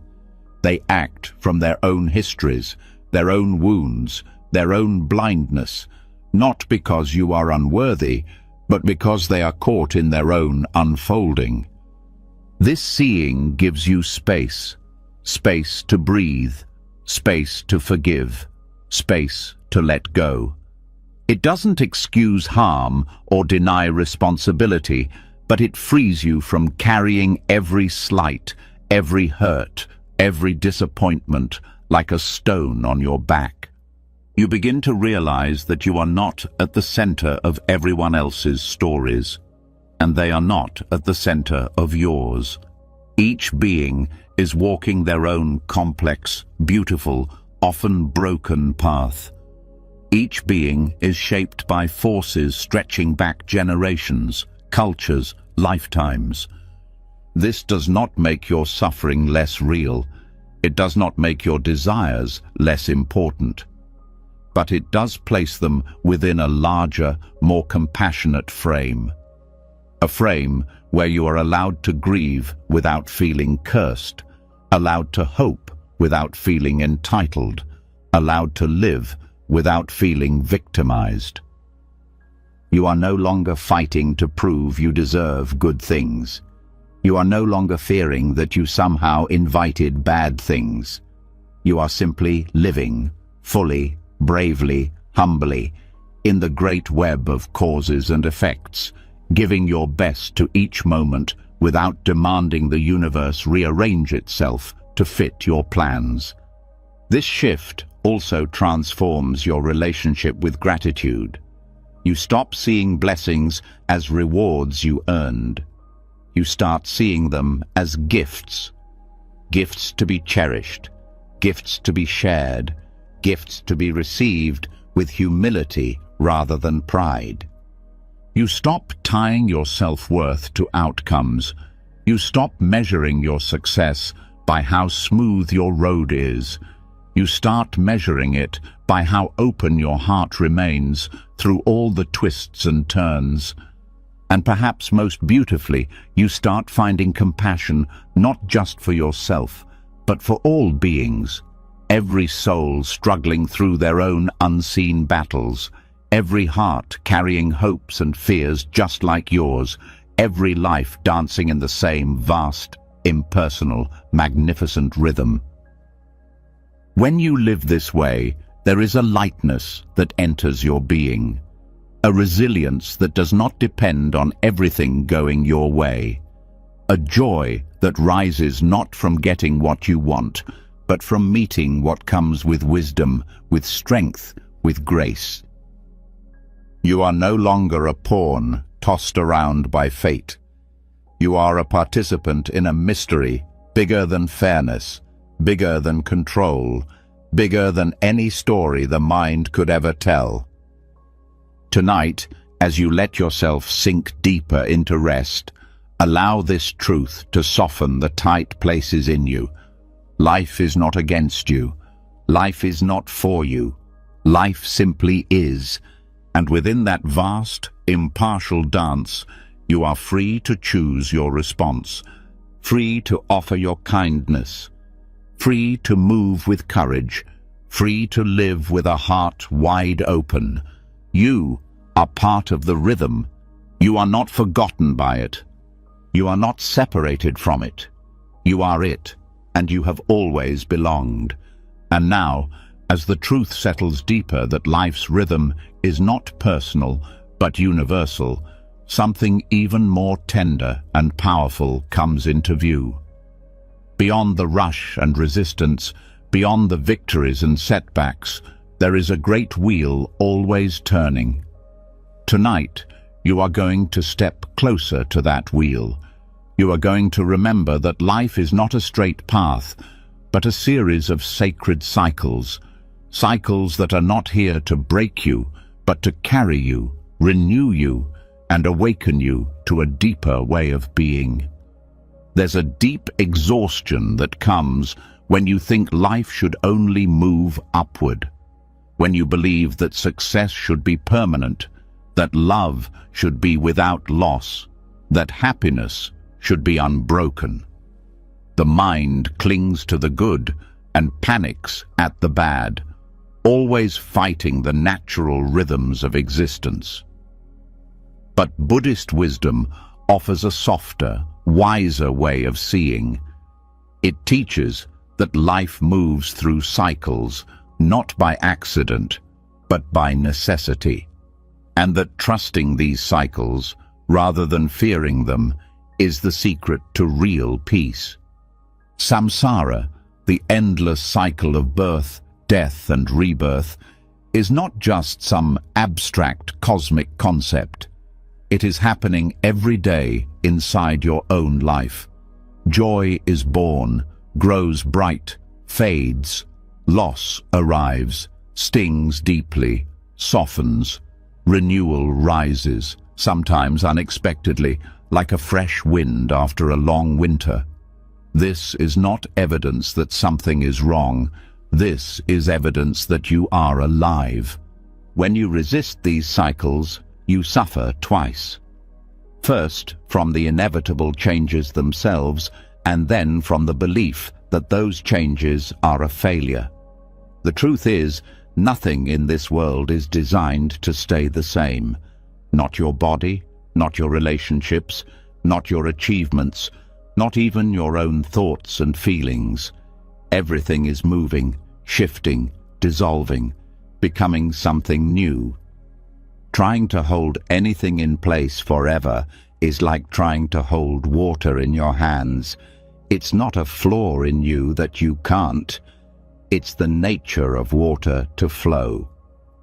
Trusting samsara's cycles means trusting that loss is not the end. It is a doorway. It means trusting that joy is not a promise. It is a gift. It means trusting that renewal is not something you have to manufacture. It is something life naturally brings when the time is right, just as spring naturally follows winter without being forced. When joy comes, Buddhist wisdom invites you to savor it without clinging, to enjoy it fully, like tasting a sweet fruit, knowing that its passing does not diminish its beauty. When loss comes, the teaching is not to pretend it doesn't hurt, but to trust that the pain will not last forever. That grief, too, has its own season, and will ripen into new growth in ways you cannot yet see.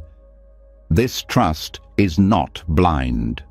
It is built through living the cycles again and again, through seeing that even your hardest winters eventually softened, even your darkest nights eventually gave way to dawn.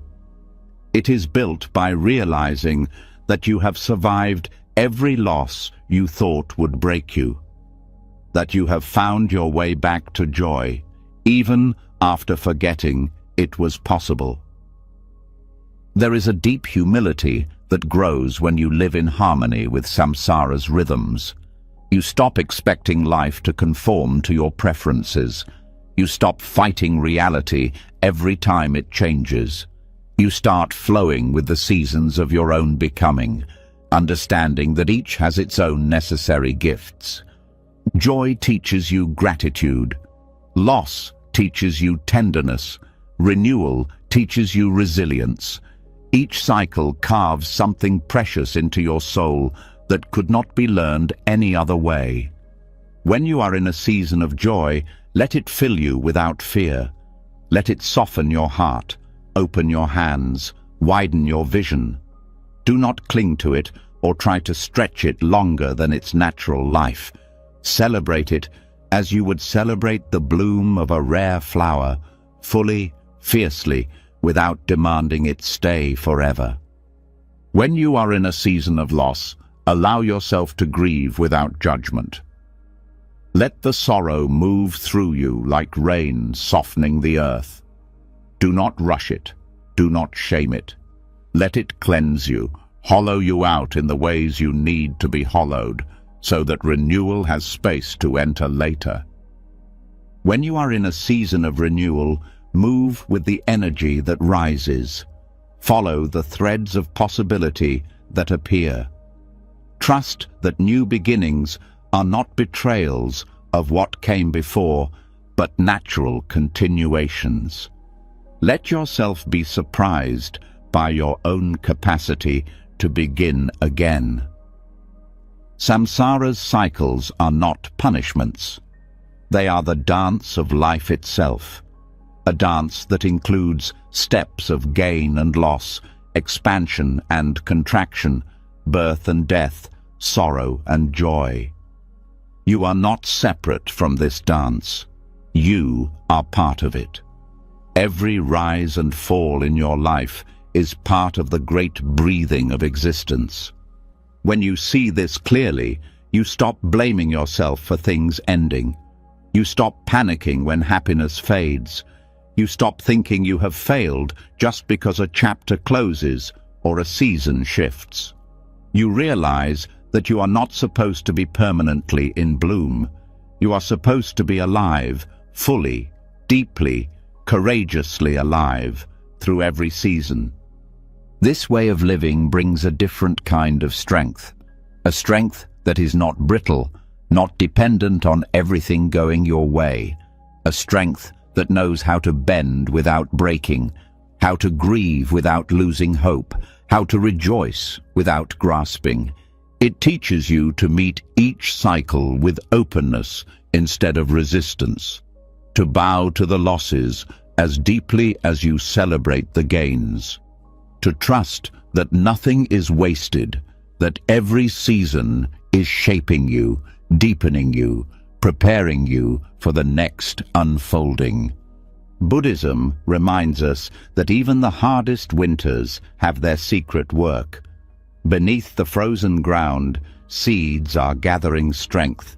Beneath the bare trees, life is resting, readying itself for new growth.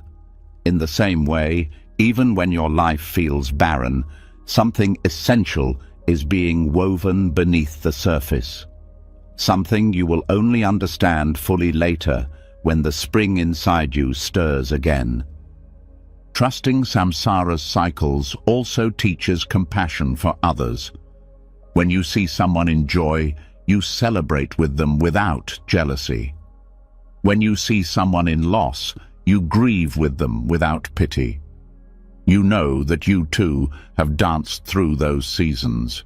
You know that all beings are spinning in the same wheel, rising and falling together, learning and unlearning, loving and losing, and loving again.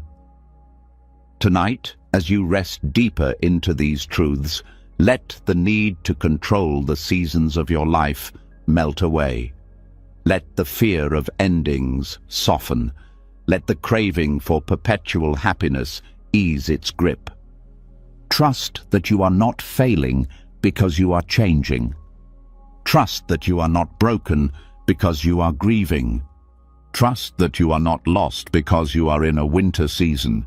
You are exactly where you need to be in the dance, and life, in its mysterious, merciful rhythm, is still carrying you forward.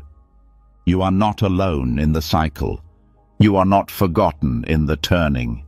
You are the dance itself, beautiful, temporary, eternal. And now, as you begin to trust the eternal turning of samsara's seasons, the rising and falling, the endings and beginnings, a new image begins to rise quietly from within the stillness. An image so ancient, so pure, that it holds the perfect mirror for your own sacred unfolding. Tonight, you will walk slowly into the heart of this symbol. Tonight, you will remember the deep wisdom of the lotus. There's a quiet power hidden in the life of the lotus. Unlike many flowers that burst into bloom quickly, the lotus takes its time. It grows in darkness first, its roots buried deep in mud, unseen by the world. It pushes slowly upward, through thick, murky water, for days, months, sometimes even years. And when it finally breaks the surface, it opens into breathtaking beauty. Not because it rushed, but because it allowed itself to grow at the pace life required. The story of the lotus is the story of every soul. It is the sacred reminder that real growth, real awakening, real strength never happens overnight. It happens slowly, almost invisibly, beneath the surface of things. It happens in the hidden places no one sees. It happens in the seasons of struggle, confusion, and quiet perseverance. Buddhist teachings use the lotus as a symbol of enlightenment, not because it avoids the mud, but because it rises through it. It does not resent the mud. It does not curse the darkness. It uses the very heaviness of the mud to anchor itself. It uses the darkness as protection, the struggle as strengthening. Without the mud, the lotus could never bloom. And without the struggles, without the delays, without the long, silent seasons of unseen growth, neither can you. There is a hidden violence in the modern world's obsession with speed. The constant pressure to have everything figured out quickly, to succeed early, to bloom faster than nature intended. But life, real life, doesn't work that way. True becoming takes time. True unfolding cannot be rushed. The lotus teaches that your growth is not broken just because it is slow. Your healing is not failing just because it is invisible. Your path is not wrong just because it does not look like someone else's timeline. What the world calls delay, the lotus calls preparation. What the world calls failure, the lotus calls foundation. What the world calls stuck, the lotus calls gathering strength. Each day you choose patience over panic, trust over fear, compassion over self-judgment. You are growing, even if you cannot yet see the blossom. Each day you endure the mud without losing heart. You are becoming someone stronger, deeper, wiser. The lotus does not bloom because it wishes harder. It blooms because it stays committed to its path, even when there is no evidence of progress. It trusts the pull of the light above, even when it cannot yet see the sky. And you too are being called to trust the light you cannot always see, to keep growing upward even when everything feels heavy, to keep believing in your own unfolding even when the surface shows no signs of breakthrough. There is a sacredness to slow growth that fast success will never understand. Slow growth weaves resilience into your bones. It teaches you how to weather storms without uprooting. It teaches you how to stay grounded when the winds of change howl around you. Slow blooming prepares you for a deeper kind of joy, the kind that is not dependent on external approval, the kind that cannot be taken away when circumstances shift. It shapes a joy that rises from the core of your being, a joy that belongs to you, not to the world's fleeting rewards. The lotus does not compare itself to the flowers on the shore. It does not resent their different paths. It stays loyal to its own becoming, loyal to the slow miracle taking place deep beneath the surface. It knows that when the time is right, it will rise, not in comparison to others, but in the full truth of what it was always meant to be. Buddhist practice invites you to live with the same fierce loyalty to your own path, to stop measuring your worth by how visible your growth is, to stop doubting your journey just because it is not fast or flashy or understood by everyone around you. Your roots are deepening, your soul is strengthening, your time will come, not because you force it, not because you demand it, but because life has already planted the blueprint of your blooming within you. It is already written in your bones, in your breath, in the secret spaces of your becoming. The lotus reminds you that darkness is not the enemy of light, it is its partner. That struggle is not the enemy of peace, it is its teacher. That slowness is not the enemy of success, it is its foundation. Each hardship you endure with open eyes and open heart fertilizes the soil of your life. Each disappointment you meet with courage becomes another layer of strength within you. Each time you choose hope over despair, kindness over bitterness, faith over fear, you rise, even when you cannot yet feel yourself rising. Trusting the timing of your bloom means trusting that life knows what it is doing with you. It means trusting that the invisible work happening beneath the surface is just as important, maybe even more important, than anything the world can see right now. It means learning to honor the seasons of darkness just as deeply as the seasons of light. To honor the mud just as much as the blossom. To honor the waiting just as much as the arriving. Because the truth is, you are not waiting to become worthy. You are already worthy. You are not waiting to become whole. You are already whole. You are simply uncovering, layer by layer, the fullness that was planted inside you from the beginning. And just like the lotus, you will rise, slowly, quietly, powerfully, not because you forced it, not because you hurried it, but because you trusted the slow, sacred, unstoppable alchemy of your own becoming. Tonight, as you drift deeper into rest, let the rush fall away. Let the comparisons fall away. Let the anxiety about timing fall away. Trust the roots you are growing in the dark. Trust the upward pull that calls you even when you cannot yet see the sky. Trust that you are exactly on time for your own sacred blooming. And when the day comes, and it will come, your unfolding will be all the more beautiful because you honored the time it took. You are not late. You are not lost. You are a lotus, and you are blooming exactly as you were always meant to. And now, as the wisdom of the lotus settles quietly inside you, reminding you that all true growth unfolds in its own perfect time, another layer of freedom comes into view.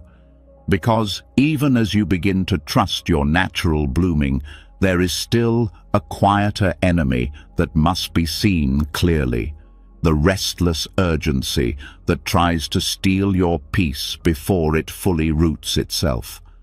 Tonight, you are going to step beyond that urgency.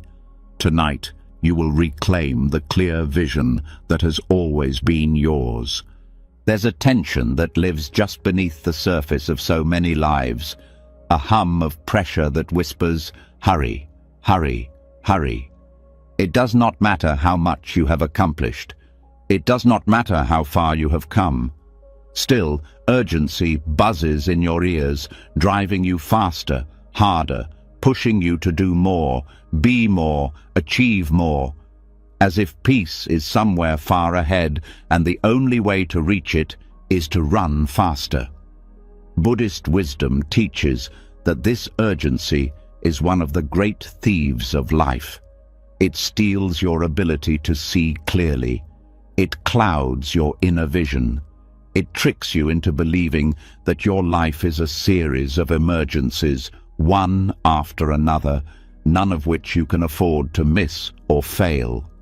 And in the process, it robs you of the very stillness you most need to navigate your true path. Urgency is not the same as importance. It is not the same as passion. There are things in life that call for decisive action, deep care, fierce commitment. But urgency is something else entirely. Urgency is fear wearing the mask of necessity. Urgency is the mind's panic, trying to outrun its own discomfort, trying to control the uncontrollable, trying to force certainty where none can exist. When you live under the spell of urgency, your mind never rests, your heart never fully opens, your spirit never settles deep enough to hear the quiet voice of wisdom that only speaks in stillness. You move faster, but you see less. You work harder, but you live less. Urgency shrinks your world. It narrows your vision to the next task, the next goal, the next threat. It cuts you off from the wider, deeper flow of life that cannot be rushed, no matter how loud your fears shout. Detaching from urgency does not mean becoming lazy. It does not mean giving up your dreams. It means learning to move from clarity, not panic. It means learning to act from presence, not pressure. It means learning to trust that what is truly yours cannot be lost by slowing down enough to move wisely. When you step out of urgency, something miraculous happens. Your vision clears. You start seeing the opportunities you missed when you were rushing. You start hearing the guidance that urgency drowns out. You start noticing the small, sacred clues life has been offering all along, the ones that were invisible in the blur of hurry. Buddhist practice teaches the power of pausing, the power of taking a breath before reacting, the power of creating even the smallest space between stimulus and response. Because it is in that space that freedom lives. It is in that space that wisdom has a chance to enter. Urgency makes everything feel like life or death.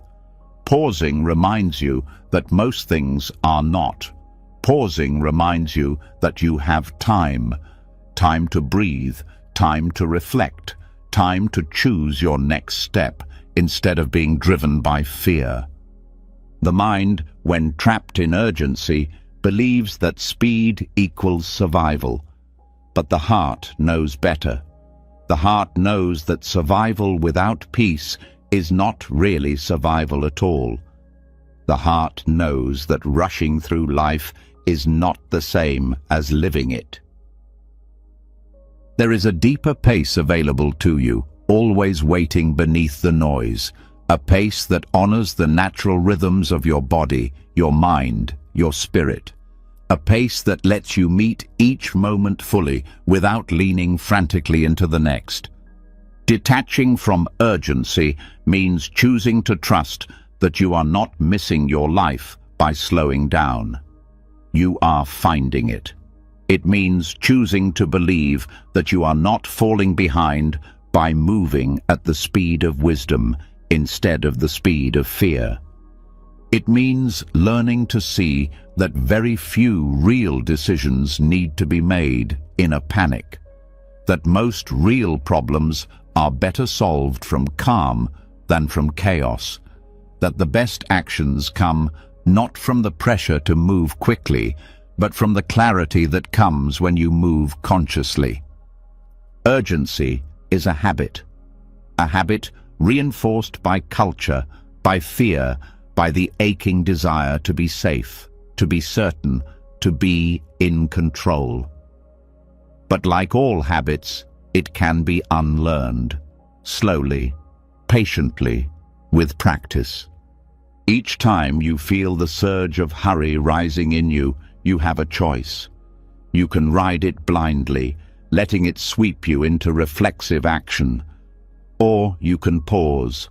You can take one deep breath. You can ask yourself, is this true urgency or is this fear? You can listen for the deeper current beneath the surface panic. You can choose to respond from that deeper place. This choice, made again and again, rewires your entire being. It teaches your nervous system that you are safe even when you are not rushing. It teaches your mind that you are capable even when you are not frantically problem-solving. It teaches your heart that it is trustworthy even when the future is uncertain. The more you practice stepping out of urgency, the more life opens to you. You notice that you make better decisions when you are calm. You notice that you enjoy your work more when you are not racing through it. You notice that your relationships deepen when you are fully present instead of half distracted by the next thing. You start to see that urgency was never a measure of importance. It was only a measure of fear. And once the fear loosens, you are free to move not faster, but truer. There is a quiet joy that rises when you move this way, a joy that comes not from achieving more, but from being fully alive in what you are already doing.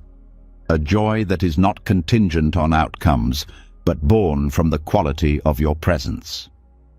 Buddhist teachers often speak of the rush to nowhere, the tragic comedy of spending a lifetime hurrying toward a destination that turns out to have been right here all along. Detaching from urgency means refusing to live that tragedy. It means waking up now, here, inside your real life. It means trusting that you are not falling behind when you honor the deeper timing of your own soul.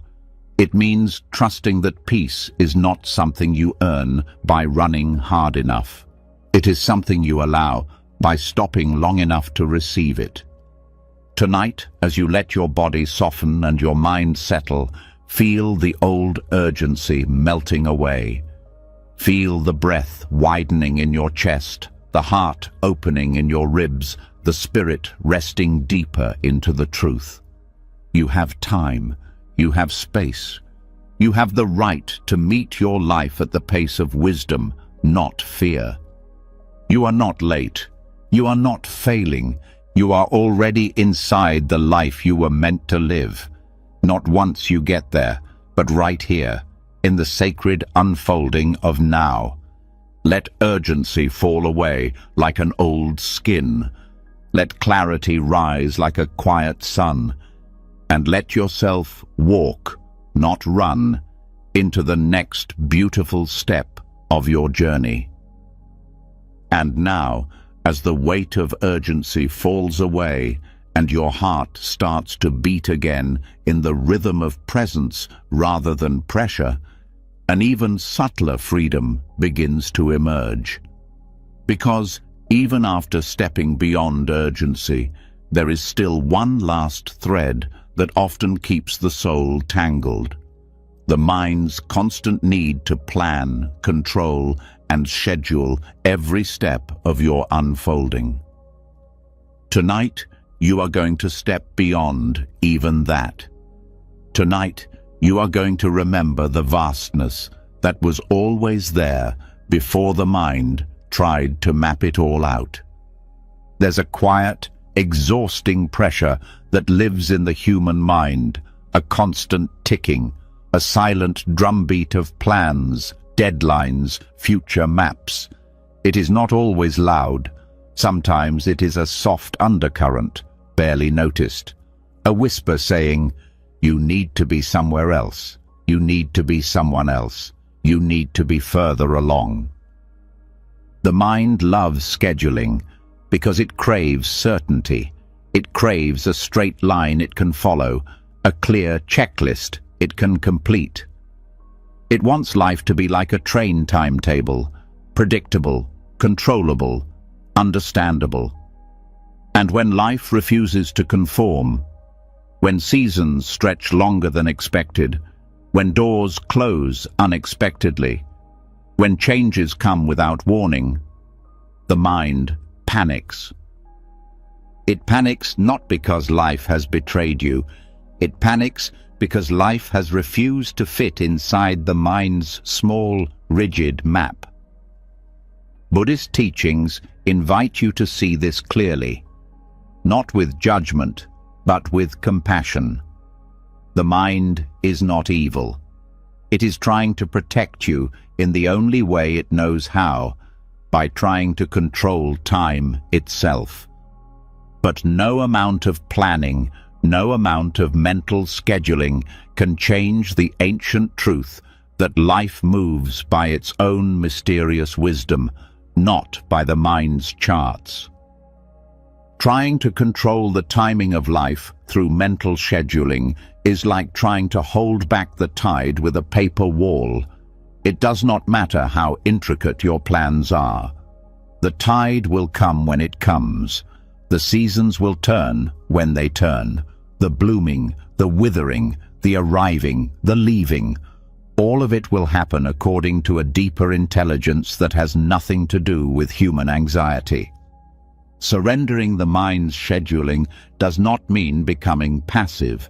It does not mean giving up your dreams or abandoning your goals. It means releasing the false belief that your mind alone can dictate when and how life should unfold.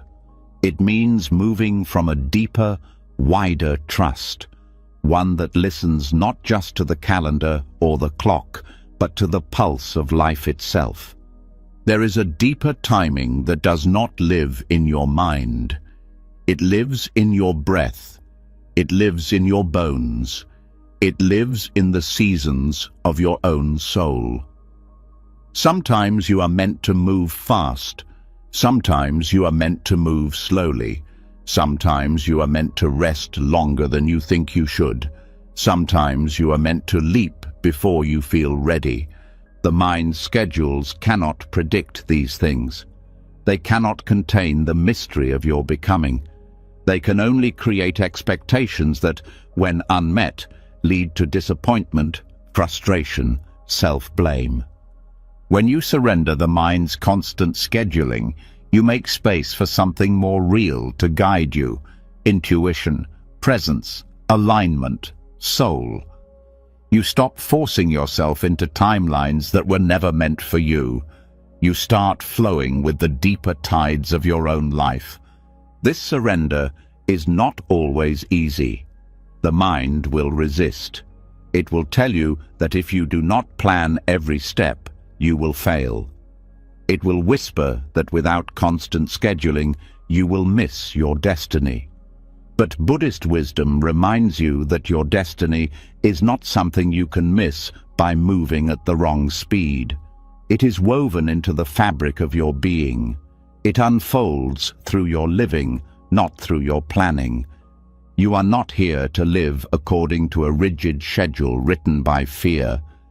You are here to move in the rhythms of truth, love, and courage. Rhythms that often defy neat timelines, but always lead you exactly where you need to go. Each time you feel the mind tightening around a plan, trying to trap life into a fixed shape, you have a choice. You can tighten with it, or you can breathe. You can step back into the vastness. You can trust that life's timing is not something you create. It is something you listen to, something you respond to, something you honor. There is a deep intelligence flowing through your life right now, even in the places that seem stagnant or confusing. There is a current carrying you, even when you feel adrift.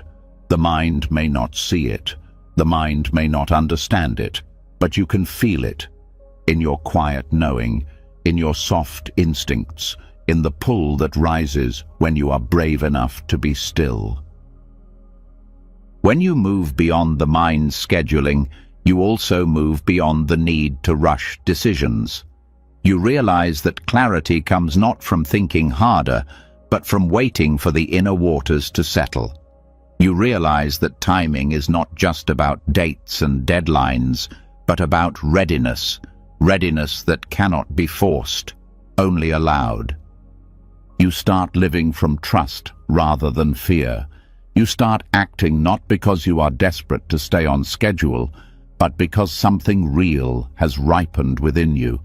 Something you can feel, something you can follow without needing to explain it to the mind's endless questioning.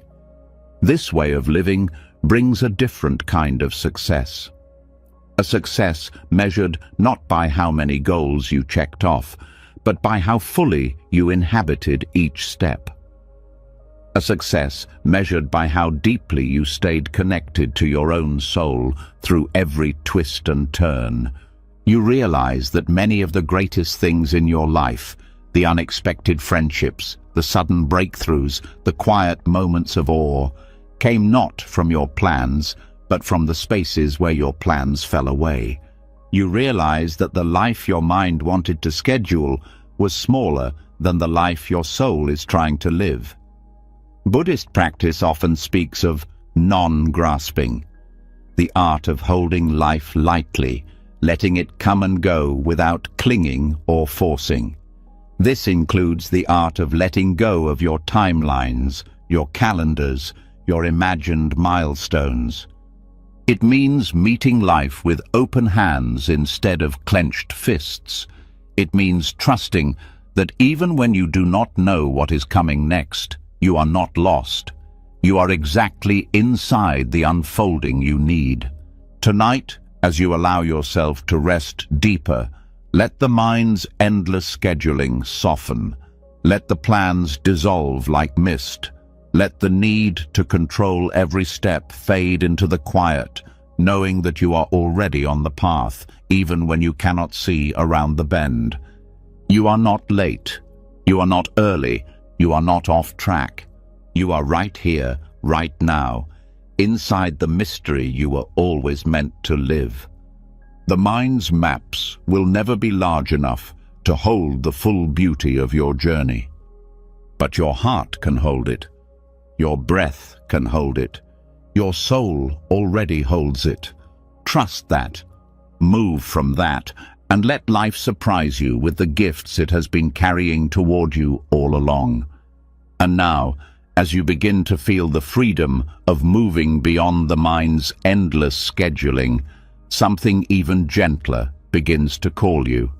A different rhythm, a deeper pace, one that asks nothing of you but your willingness to trust and be present.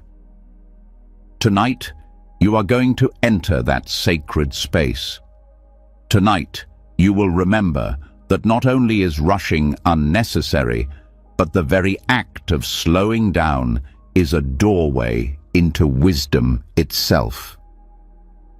There's a tenderness that rises when you stop trying to force life into a faster bloom, a softness that comes when you realize you were never meant to drag yourself forward with clenched teeth and tight fists.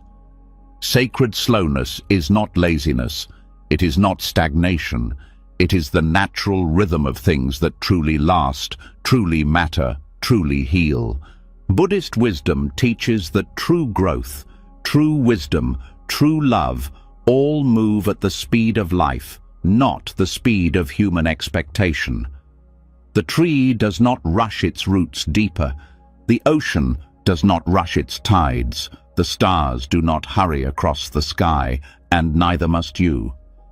Sacred slowness is the recognition that some of the most important transformations happen too slowly to measure day by day. It is the faith that just because you cannot always see the growth, it does not mean it is not happening. It is the trust that patience is not wasting time. It is preparing you to fully receive what is ripening inside you. The mind, conditioned by a world obsessed with speed, often mistakes slowness for failure. It believes that if something isn't happening fast enough, it must not be working. But Buddhist teachings remind us that life unfolds at the exact speed necessary for true understanding to take root. Forcing life to move faster than it naturally would only creates suffering. It is like trying to pry open a bud with your hands, only to damage the flower you were so eager to see. Sacred slowness asks you to become the kind of person who can wait without losing heart, who can stay present through the unseen seasons, who can trust that life ripens all things in perfect time. Every meaningful journey carries periods where nothing seems to be happening on the surface. These are not dead times.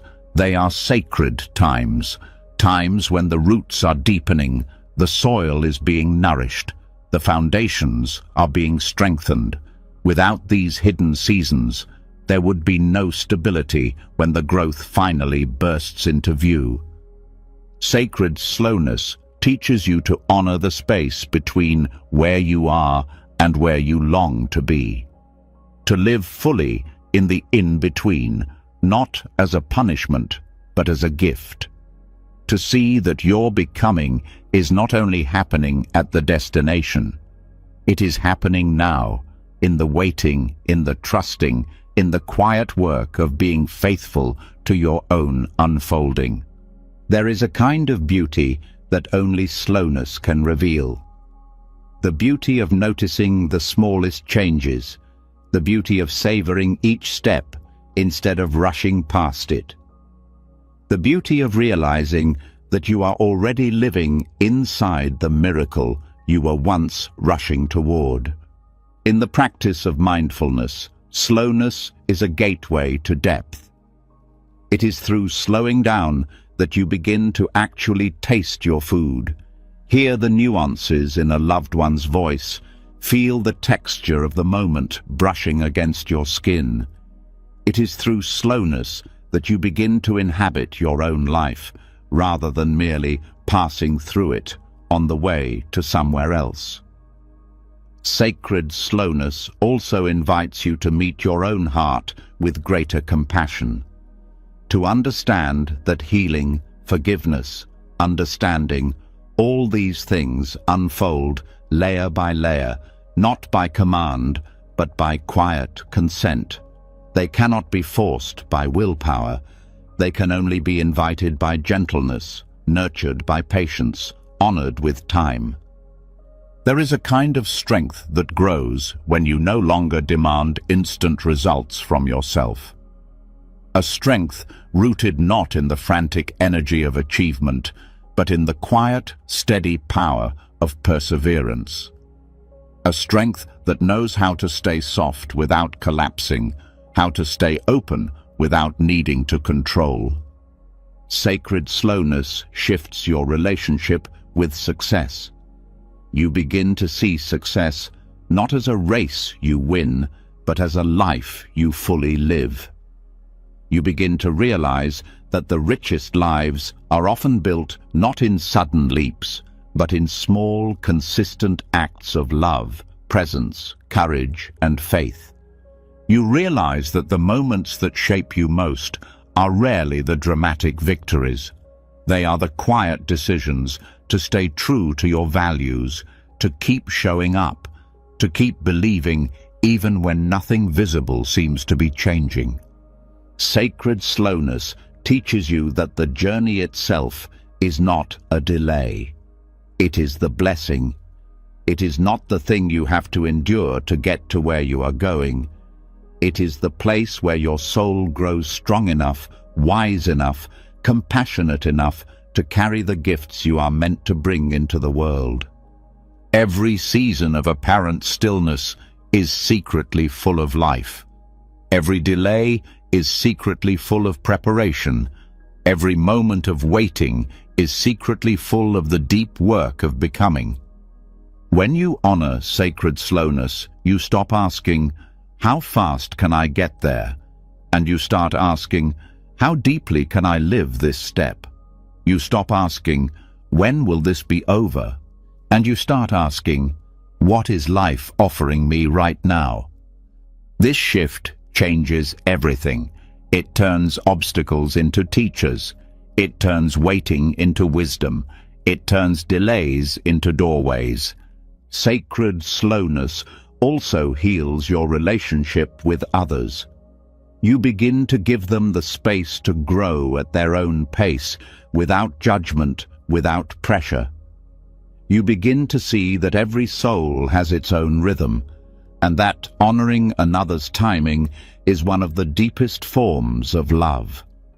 You stop trying to fix people.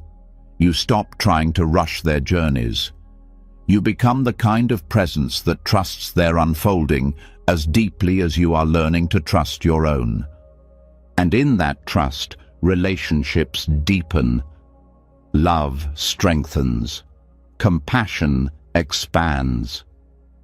Because no one feels truly loved when they are being hurried. Love blooms in patience, in space, in the sacred slowness of shared becoming. Tonight, as you let your breath slow down and your body soften into the bed that holds you, let the pressure to move faster dissolve into the air around you. You have time.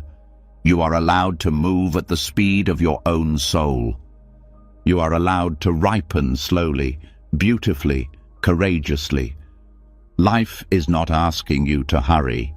Life is asking you to trust the mud, the roots, the dark, the slow climb toward the light.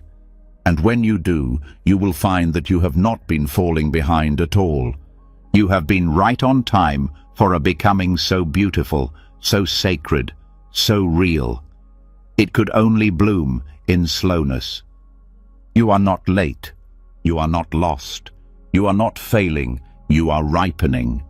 And life, in its infinite patience, is ripening with you. And now, as you begin to feel the power of moving with life's sacred slowness instead of forcing it, there is another layer waiting to be uncovered. A quieter wisdom, a softer but even deeper truth. Because sometimes even slowness is not enough. Sometimes life invites you into something even more radical, a time of complete stillness, a phase where no action is needed, no movement is asked for, no visible progress can be made. Tonight, you are going to enter that rare space. Tonight, you will learn how silence can sometimes speak louder than action. There's an uneasiness that rises when everything inside you tells you to act, but life gives no clear direction. A restless voice that says, do something, fix it, move it forward, make it happen. It feels unnatural to sit still when the world worships action. It feels wrong to be silent when the mind equates silence with failure. But Buddhist teachings offer a different way of seeing, a way that honors the wisdom of the non-doing phases. Life is not always asking for action. Sometimes it is asking for stillness. Sometimes it is not a season for building or achieving or pushing ahead. It is a season for listening, for resting, for allowing something deeper than your own willpower to move you when the time is right. When you honor these non-doing phases, you step into alignment with a deeper current. You stop struggling against the natural pauses built into every journey. You stop making yourself wrong for needing rest, needing space, needing time to simply be. The mind often cannot understand this. The mind craves constant evidence of progress. It wants to see movement, results, clear signs that something is happening. But much of the real growth in your life happens quietly, invisibly, without any outward signs. The tree does not grow taller every day. Some days, all the energy is drawn inward, strengthening the roots. Some seasons, the branches are bare, not because the tree is dead, but because it is gathering itself for the next great bloom. You are no different. There are times in your life when no matter how much effort you make, the soil will not produce. The doors will not open. The tides will not rise. It is not because you are cursed. It is not because you are lazy. It is not because you are doing life wrong. It is because you are in a non-doing phase. A phase where silence is the teacher. A phase where stillness is the medicine.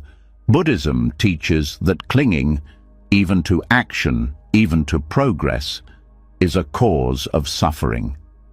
Letting go means trusting that your value is not dependent on your productivity. Letting go means trusting that sometimes doing nothing on the outside is exactly what is needed to allow the deeper movements to happen inside. Non-doing is not the same as avoidance. It is not the same as paralysis. It is not giving up. It is a conscious, courageous choice to wait without rushing, to be still without self-punishment, to honor the unseen seasons of your soul with as much reverence as you honor the busy seasons. When you surrender to these phases, you discover an unexpected gift, the gift of deeper listening, the gift of hearing the subtle whispers of your intuition that are drowned out by constant motion, the gift of reconnecting with yourself not as a machine that produces outcomes, but as a living, breathing mystery unfolding in its own perfect way. You realize that silence has its own language, that stillness has its own wisdom, that sometimes what you most need to know, most need to understand, most need to become, can only be found when you stop doing and start being. There is a trust required here that goes beyond the trust needed for slowness. It is the trust that you are not losing your way by standing still. It is the trust that life knows how to carry you forward when it is time, and that no amount of panic or pushing can make the seasons change before their hour. When you live this way, you start to see non-doing not as a waste of time, but as sacred time. You start to feel the richness of simply being alive, without needing to perform, achieve, or prove anything. You start to notice the small things, the breath rising and falling, the light shifting on the wall, the quiet pulsing of life around you, things that are invisible when you are moving too fast, too loudly, too urgently. You start to see that some of the most important shifts in your soul happen when you appear to be doing nothing at all. In Buddhist practice, there is great reverence for the stillness between actions, the space between breaths, the silence between sounds. Because it is in those spaces that true insight can arise. It is in those spaces that life speaks most clearly, most gently, most truly. When you stop fearing silence, you start hearing the music inside it. When you stop fearing stillness, you start feeling the pulse of life that never stops flowing, even when you do not move. You begin to understand that action without alignment is emptiness, that movement without clarity is noise, that sometimes the greatest wisdom is not found in doing more, but in pausing long enough to see what truly needs to be done and what can be released. You realize that the world's constant demand for action is not a call to truth. It is a call to exhaustion. It is a call to forgetfulness. It is a call to live at the surface rather than diving into the depths. But you were not born for exhaustion. You were not born for forgetfulness. You were not born to live only at the surface. You were born for depth. You were born for wisdom. You were born for the quiet courage of honoring all the seasons of your life, the doing and the non-doing alike. Tonight, as you allow yourself to settle even deeper into rest, let go of the pressure to act. Let go of the pressure to solve everything, fix everything, move everything forward. Allow yourself to be held by the silence. Allow yourself to be taught by the stillness. Allow yourself to trust that you are not falling behind simply because you are not moving. You are not failing because you are resting. You are not weak because you are still. You are not broken because you are waiting. You are living. You are listening. You are aligning with a wisdom bigger than your plans, bigger than your fears, bigger than your mind. And in the perfect time, when the soil is ready, when the light is right, when the deeper currents call you, you will rise again, not out of panic, but out of deep, sacred knowing. You will move again, not because you are running from stillness, but because you are being carried by truth. And that movement, born of silence, born of trust, will be more powerful, more true, more alive than anything forced by fear. You are not lost in the stillness. You are being found. And now, as you begin to trust the great silence that shapes life beneath the noise, a new layer of understanding opens. Because not every lesson comes through loud storms or earth-shaking revelations. Some of the greatest awakenings come quietly, hidden inside what feels like small delays, tiny inconveniences, insignificant setbacks.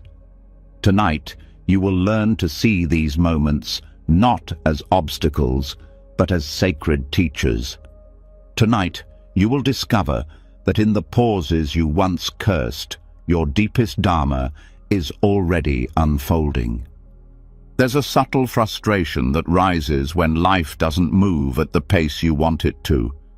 A small irritation when plans get disrupted, when answers take longer to arrive, when tiny roadblocks slow you down. It's easy to dismiss these moments as annoying accidents. It's easy to believe that only the big events matter, that only obvious milestones carry real lessons. But Buddhist wisdom offers a different lens. It teaches that everything in life, including the tiniest delay, carries meaning if you are willing to listen. Small setbacks are often treated like background noise, barely worth noticing except to be rushed through, fixed, or resented. But underneath every minor delay is a doorway into patience, a doorway into humility, a doorway into letting go of control just a little bit more, a doorway into the kind of growth that is too quiet, too soft to force itself into your awareness unless you choose to see it. When you treat small delays with mindfulness, you begin to see that they are not random interruptions. They are invitations. Invitations to slow down. Invitations to deepen. Invitations to look again, to feel again, to trust again. The wisdom of Dharma teaches that nothing is wasted. No moment, no obstacle, no pause is outside the reach of your soul's learning. Even the detours that seem meaningless are shaping you in ways that will one day reveal themselves when you least expect it. Maybe the traffic jam that frustrated you is actually protecting you from an accident you'll never know about. Maybe the rejection you felt yesterday is rerouting you towards something better you would have otherwise missed. Maybe the small delay that feels so inconvenient right now is quietly training your spirit in patience, resilience, surrender, qualities you will desperately need for the road ahead. There are no wasted delays in a life lived with awareness. Every moment is part of the curriculum. Every setback carries seeds of transformation, not because the universe is testing you, but because life is always offering you new ways to grow deeper, softer, wiser. When you stop rushing through small setbacks, you start hearing their quiet teachings. You start noticing how quickly the mind wants to tighten, to resist, to complain. You start seeing the places where you are still clinging to control, still needing life to bow to your timetable. And in that noticing, you are offered a choice. The choice to soften instead of harden, to breathe instead of rush, to surrender instead of fight. This choice, made again and again in the smallest moments, slowly reshapes your entire way of being. You become less reactive, more grounded, less frantic, more patient, less focused on controlling outcomes, more open to trusting the flow. You begin to see that the real path is not found only in the grand moments of triumph or transformation. It is woven through the 1,000 small choices you make every day. The choice to stay kind when plans fall apart. The choice to stay curious when things don't go your way. The choice to meet inconvenience with grace instead of anger. These small choices build a kind of invisible strength, a kind of quiet mastery, a kind of inner richness that no external success can replace. And over time, you realize that the small delays you once despised were actually some of your greatest teachers. That they taught you what no achievement, no award, no smooth path ever could. How to live with an open heart in an unpredictable world. There is a kind of freedom that grows when you stop needing everything to happen on your schedule. A freedom born from realizing that your peace does not depend on life's cooperation. It depends on your willingness to dance with whatever life brings, however and whenever it brings it. This freedom is not theoretical. It shows up in the way your shoulders relax when plans change, in the way your voice softens when things go wrong, in the way your heart stays open even when the road twists unexpectedly. It shows up in the way you meet the minor delays of life, not with resentment, but with a deep, quiet trust that even this too belongs. Even this too is shaping you. Buddhist teachings often remind us that the small moments are the big moments, that awakening does not come all at once in a flash of light. It comes through steady, patient living, through paying attention, through meeting each moment with presence, no matter how ordinary it seems. Small delays train you in exactly this kind of attention. They break the spell of your autopilot rushing. They pull you back into your body, your breath, your senses. They remind you that life is not happening later when everything goes smoothly. Life is happening now, even in the unexpected detours. Each time you accept a delay without hardening your heart, you polish the mirror of your soul. Each time you stay soft in the face of frustration, you deepen your capacity for love. Each time you choose trust over panic, you anchor yourself more firmly in the timeless rhythms of being. Over time, this way of living transforms you. You become someone who is not easily thrown by life's twists. Someone who can find beauty in broken plans. Someone who can find peace in unfinished journeys. You stop measuring your days by how efficiently they unfold. You start measuring them by how deeply you were able to stay connected to yourself, to others, to the sacred mystery pulsing through all things. And perhaps, most beautifully, you begin to trust yourself. Trust that you do not need life to go perfectly for you to thrive. Trust that you can meet whatever comes with grace. Trust that you can be faithful to your own unfolding, even when the path is unclear. Tonight, as you allow yourself to drift deeper into rest, let the small frustrations, the tiny delays, the minor setbacks of the day soften in your mind. Let them lose their sharpness. Let them reveal their hidden gifts. You are not off course because things didn't go according to plan. You are not being punished because delays appeared. You are being invited into a deeper relationship with trust, with patience, with peace. You are being taught how to live, not only when everything is smooth, but also when nothing goes as expected. And in learning this, you are growing into someone unshakable, someone grounded, someone free. Because in the end, the real path was never about avoiding delays. It was about becoming the kind of soul who can see the sacred hidden within them. You are not stuck. You are not failing. You are ripening, one sacred, surprising, beautiful moment at a time. And now, as you begin to see the sacred gifts hidden even inside life's smallest delays, there's one more shadow to turn toward. A quieter fear that sneaks in just when peace begins to settle. A voice that says, "What if I'm missing something better? What if there's something out there I should be chasing?" Tonight, you will shine a gentle light on that voice. Tonight, you will see clearly that what you fear you are missing was never more precious than what you already hold. There's a restlessness that stirs when the mind believes happiness is happening somewhere else. A tug in the heart that says, "Over there, not here. Later, not now.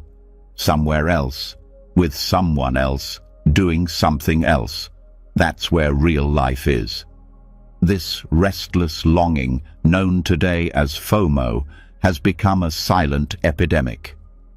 But Buddhist wisdom knew it long before it had a name. It recognized this craving for what it is, a mirage that drains the soul. The fear of missing out is rooted in a fundamental misunderstanding.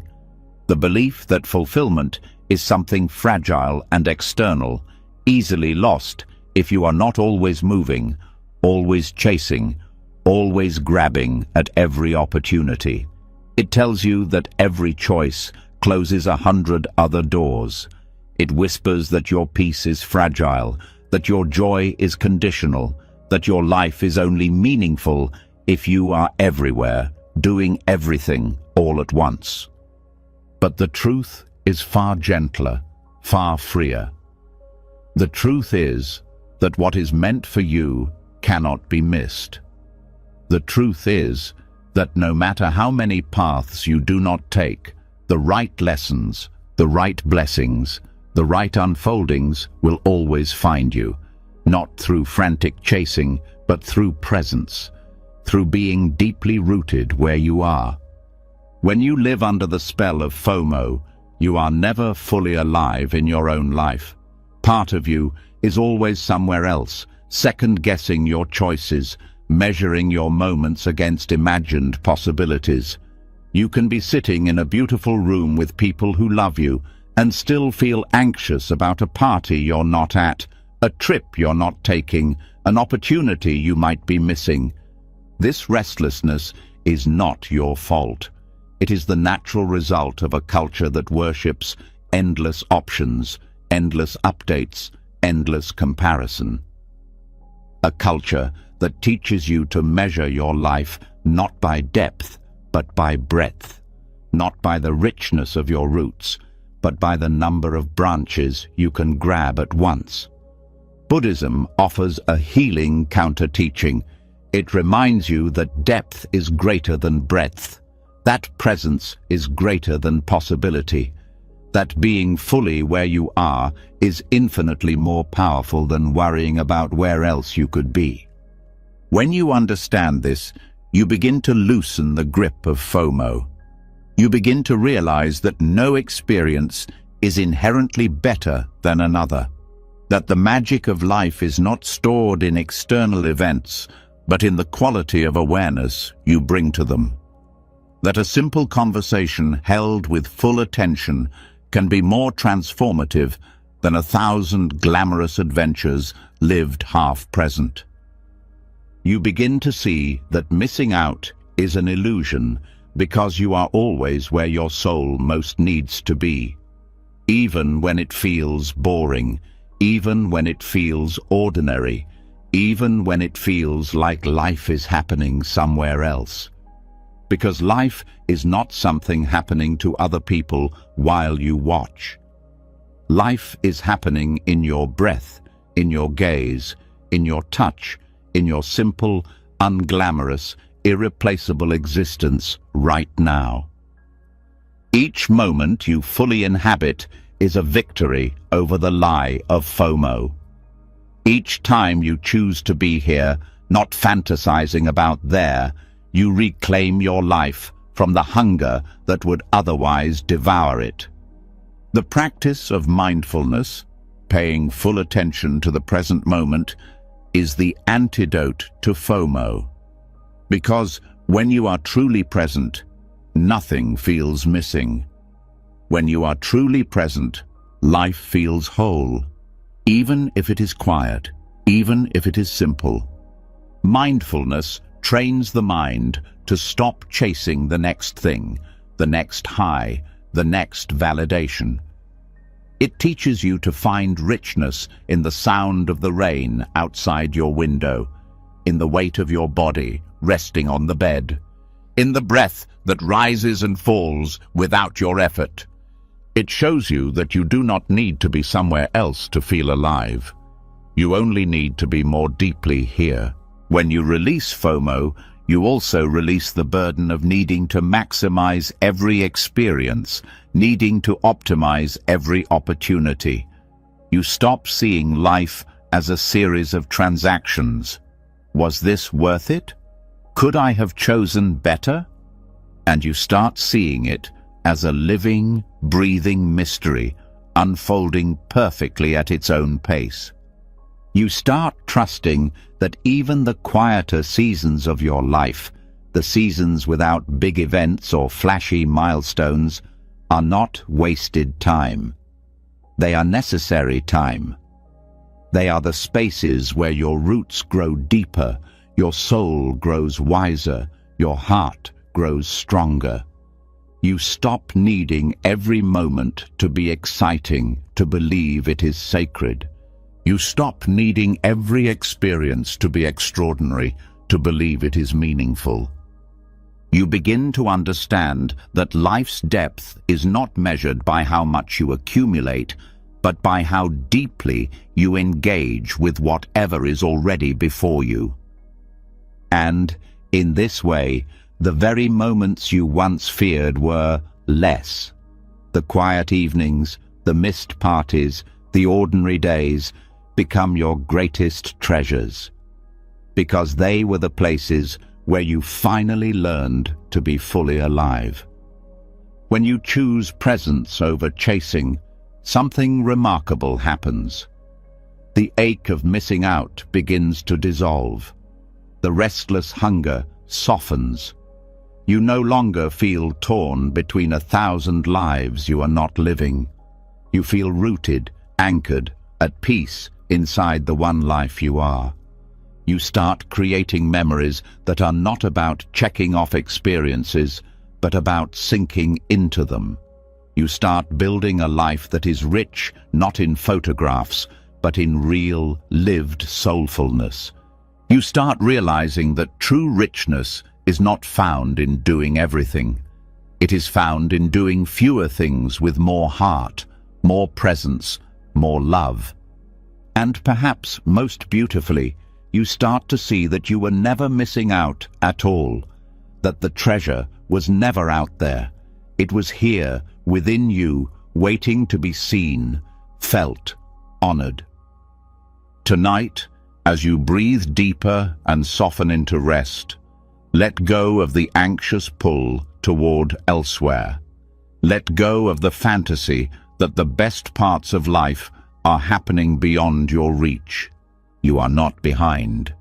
You are not missing your life.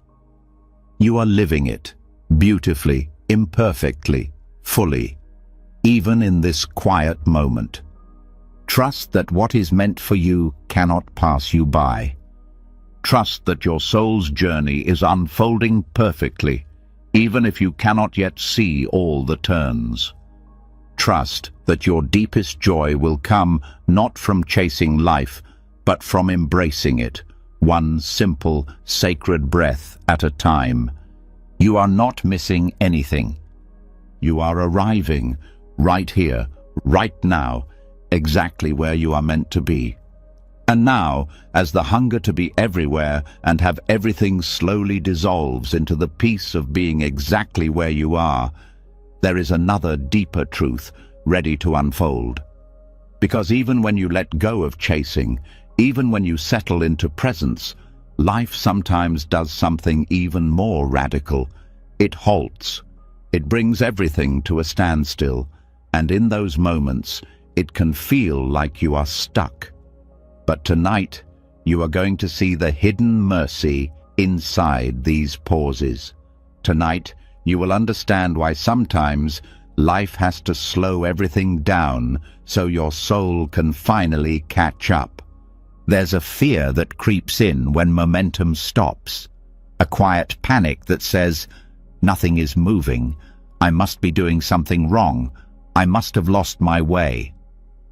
It is easy to believe that forward motion is proof of progress. It is easy to believe that stillness is failure. But Buddhist wisdom invites you to see it differently, to see that the pauses are not punishments, they are part of the rhythm of becoming.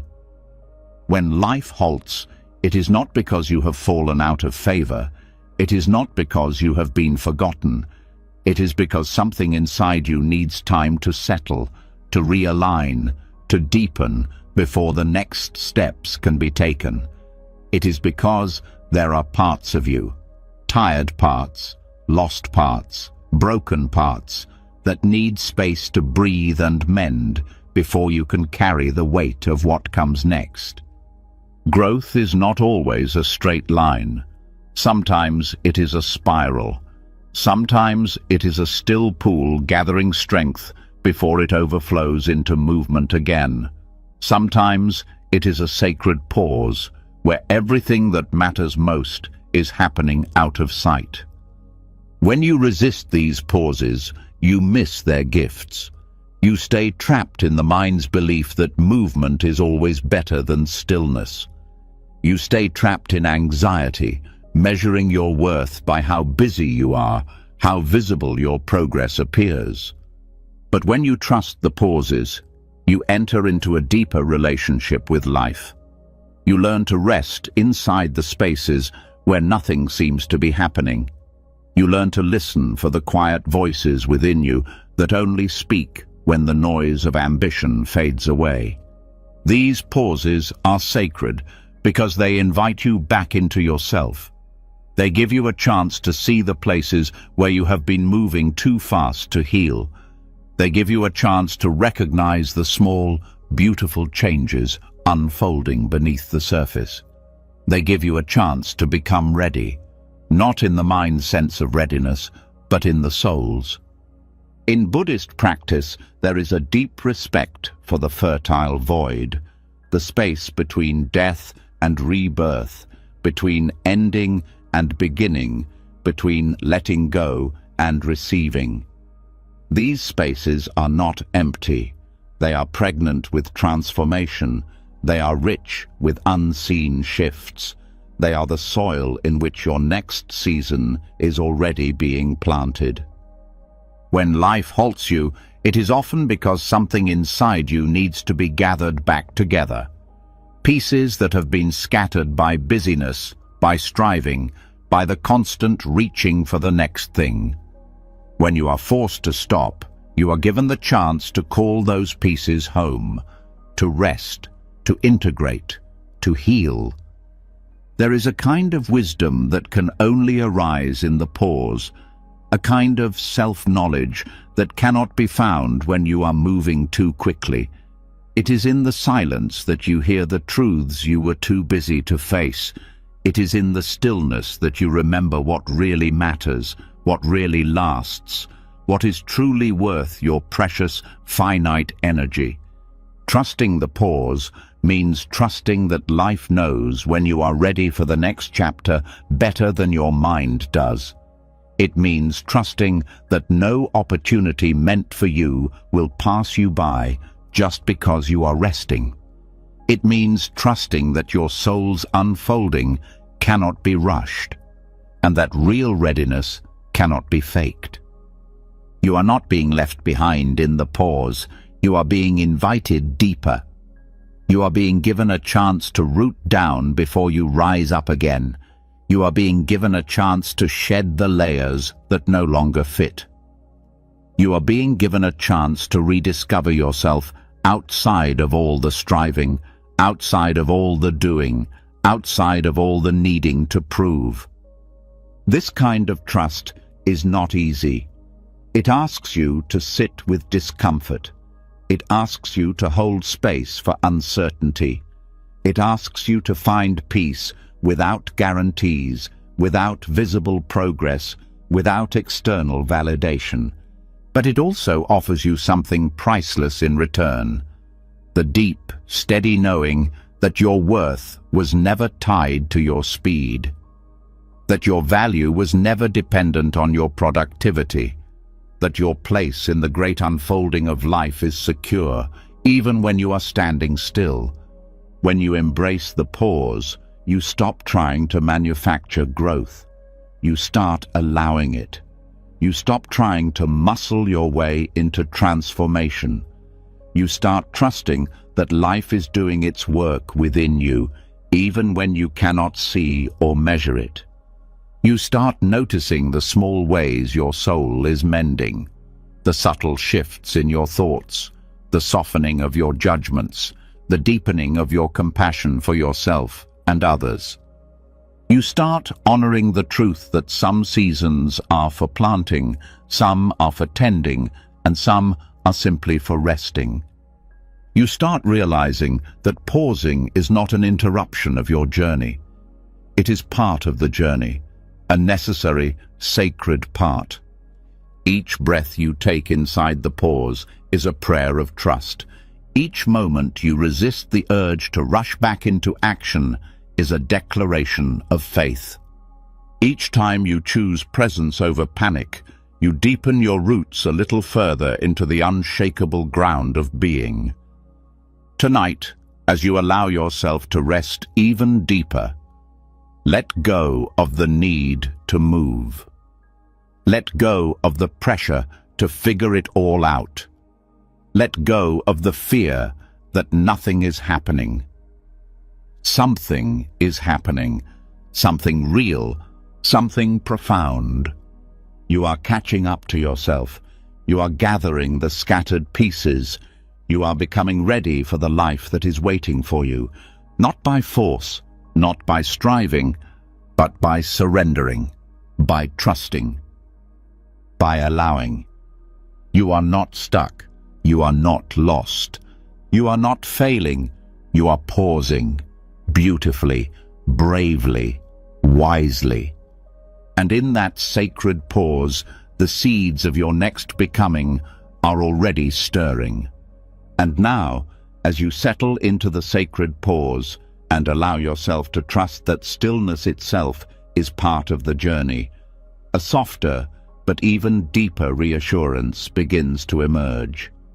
Because even when life halts, even when dreams seem distant, even when plans slip through your hands like water, something inside you needs to remember this: nothing real is ever truly lost. Tonight, you will step into the heart of that truth. Tonight, you will find peace, not by rushing forward, but by realizing you already carry everything you need within you. There's a quiet grief that rises when dreams are delayed. A heaviness that says, maybe it's too late. Maybe it's gone forever. Maybe all the effort, all the hope was wasted. It is so easy to believe that if something doesn't happen on your timeline, it has vanished beyond your reach. It is so easy to believe that delay is the same as defeat. But Buddhist wisdom invites you to look deeper, to see that in this vast, mysterious unfolding of life, nothing meaningful is ever wasted. Nothing real is ever lost. Every effort, every longing, every quiet seed planted in faith is held safely, nurtured, and allowed to ripen in its own time. When dreams delay, it is not a cancellation. It is often a preparation. It is life making space for the dream to grow stronger roots. It is life weaving together invisible threads that will one day bring you not just the dream you wanted, but the soul you needed to become in order to receive it fully. You may not see all the ways life is working for you when delays stretch longer than you hoped. You may not see how every heartbreak softened your heart just enough to love more deeply. How every closed door redirected you toward a path more aligned with your true self. How every paused plan carved out the patience, the strength, the resilience you would need for the greater calling ahead. Nothing is ever wasted when you are living with awareness. No effort is ever in vain when it is rooted in sincerity. Even the roads that seem to lead nowhere leave behind maps in your soul. Even the dreams that seem to slip away leave behind gifts you will one day understand. Buddhist practice teaches that the outer form of your dreams may change, but the essence is never lost. The longing that once moved you is still alive, still shaping you, still guiding you, even if it no longer looks like the vision you first held. Sometimes, delayed dreams are simply dreams ripening into a different form, one better suited to who you are now, to what the world most needs from you now. Other times, the delay is the dream's way of protecting you, keeping you from receiving something too soon, before you have the grounding, the wisdom, the stability to hold it without it slipping through your hands. When you trust that nothing is lost, you stop measuring your life by external milestones. You stop judging yourself by how fast you achieve or how neatly your plans unfold. You start honoring the deeper work, the invisible ripening of your heart, the unseen strengthening of your spirit, the quiet building of the foundation beneath all your becoming. You start trusting that even when life does not give you what you want, it is still giving you what you need. You start seeing that even the dreams you mourned have left gifts behind, gifts of character, gifts of clarity, gifts of courage.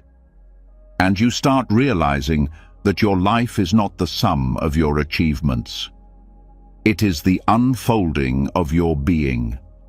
It is the flowering of your soul through every season, every sorrow, every surprise.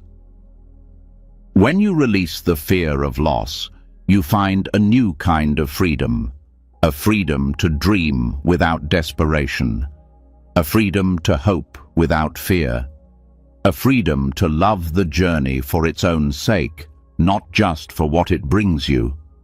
You begin to understand that your soul is not in a race against time, that life is not a competition you can lose, that you are not falling behind just because your timeline does not match the mind's old maps.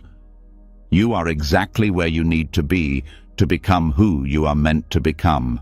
Every pause, every detour, every seeming dead end is part of the sacred geometry of your path, weaving together experiences, lessons, connections you cannot yet fully see, but that are forming the beautiful, intricate pattern of your life. You may not see the full picture yet. You may not understand why things have unfolded the way they have. But trust that understanding will come in its own time, and that in the meantime, nothing is being lost. Not the time you spent waiting, not the dreams that seemed to slip away, not the love you gave that was not returned. It all remains part of your story. It all remains part of your offering. It all remains part of your unfolding. Buddhist wisdom teaches that everything that arises leaves an imprint. Every kindness shapes the field of your life. Every intention shapes the ripples moving outward into the world. Even when dreams delay, the energy you poured into them is never wasted. It lives on, sometimes transforming into something new, sometimes circling back to you in unexpected ways, sometimes preparing the ground for dreams even greater than the ones you imagined. You are never starting from scratch. You are always building on sacred ground. You are never moving backward. You are always spiraling deeper into truth. And when the time is right, when the conditions ripen, you will see how every step mattered, how every moment belonged, how even the hardest waiting was not empty, but full of unseen grace. Tonight, as you let yourself breathe into the stillness, let the old stories of loss fall away. Let the grief that says, "It's too late," loosen its hold. Let the sorrow that says, "It was all for nothing," dissolve into the quiet truth rising inside you. Nothing is lost. Nothing real ever slips away. Nothing done with love, with sincerity, with hope is ever wasted. You are not behind. You are not broken. You are not forgotten. You are unfolding in sacred time. You are growing in sacred soil. You are living a sacred story. Trust it. Honor it. Stay with it. Because even now, even here, even in the delays and detours, your dreams, the ones rooted in truth, the ones aligned with your deepest self, are still alive, still ripening, still moving toward you, and you are moving toward them. One breath, one step, one beautiful sacred pause at a time. And now, as you let the deep reassurance settle into your heart that nothing real is ever truly lost, another layer of wisdom gently rises to meet you. Because living with trust in the unfolding of your own life is only the beginning. True mastery comes when you learn to bring that same trust to your actions toward others. Tonight, you will step into the ancient wisdom of bodhisattva timing, the art of knowing when compassion calls you to act and when it calls you to wait. There's a tenderness that blooms when the heart wakes up to compassion, a raw, open desire to help, to heal, to fix the suffering you see around you. It feels noble, it feels urgent, it feels right. And yet, Buddhist teachings whisper a deeper truth. Not all action is wise. Not all intervention helps. True compassion is not just about doing good. It is about acting at the right time, in the right way, from the right place inside. The bodhisattva, the being committed to awakening for the benefit of all, is not driven by panic. The bodhisattva does not rush to fix everything at once. They listen first. They feel first. They wait for the moment when action will truly serve, not merely soothe their own discomfort. This kind of timing is not taught by the world. The world teaches urgency. The world says, if you see a problem, act now, fix it now, solve it now. But Buddhist wisdom teaches that timing is part of wisdom.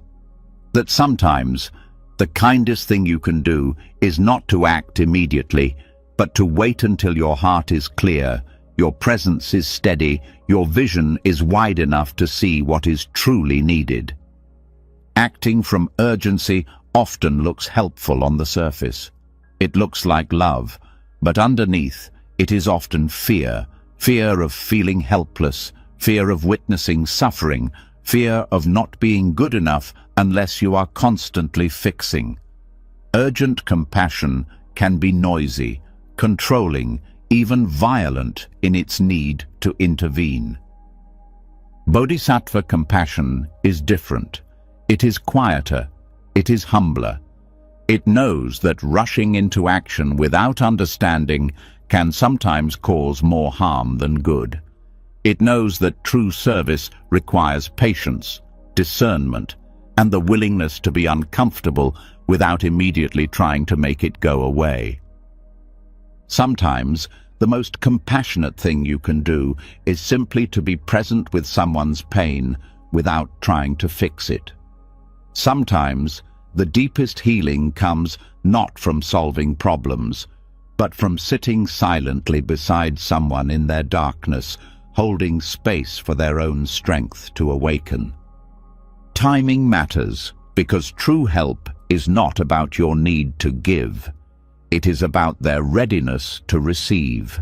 It is about meeting people where they are, not where you think they should be.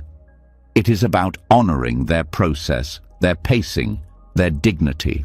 The Bodhisattva waits, not out of indifference, but out of reverence for the other's soul journey. They trust that each being has their own unfolding, their own sacred timing of awakening. They trust that sometimes seeds planted in silence grow deeper than seeds forced into premature blooming. Waiting does not mean abandoning. It does not mean closing your heart. It means holding the field of love open long enough for real transformation to take root, not forced by your will, but invited by your presence. There are times when action is needed, times when the call to help is clear and immediate. True bodhisattva timing is not passive. It is not an excuse for inaction. It is a living, breathing attentiveness to what each moment actually needs. Not what your mind thinks should happen, but what the heart knows is right. This kind of timing requires humility. It requires the courage to act when called, even when you are afraid. It also requires the courage to wait when waiting feels unbearable. It requires the willingness to be misunderstood, to look like you are doing nothing, while you are actually doing the most important thing of all, trusting the deeper intelligence at work in all things. When you live with bodhisattva timing, you stop measuring your worth by how much you fix. You start measuring it by how faithfully you stay present. You stop seeing yourself as the savior and start seeing yourself as a companion, a steady presence walking beside others on their journey, offering help when invited, offering silence when needed. You learn that compassion is not just about doing. It is about being the kind of presence that nourishes growth, even when no visible change is happening yet. About being the kind of love that does not demand results to stay faithful. You also learn to extend this same patience to yourself, to trust your own pauses, to honor your own slow awakenings, to stop forcing your own healing into timelines that do not match your soul's natural pace. Because sometimes the person you most need to show bodhisattva timing toward is yourself. Sometimes you need to act with fierce love on your own behalf. Sometimes you need to wait with tender patience for your own heart to open. Sometimes you need to recognize that your own unfolding cannot be rushed, cannot be forced, cannot be judged by the mind's harsh standards. When you live this way, compassion stops being a performance. It becomes a way of breathing, a way of seeing, a way of trusting that life is already moving every being toward awakening, and that your role is not to push, but to support, to witness, to love without conditions.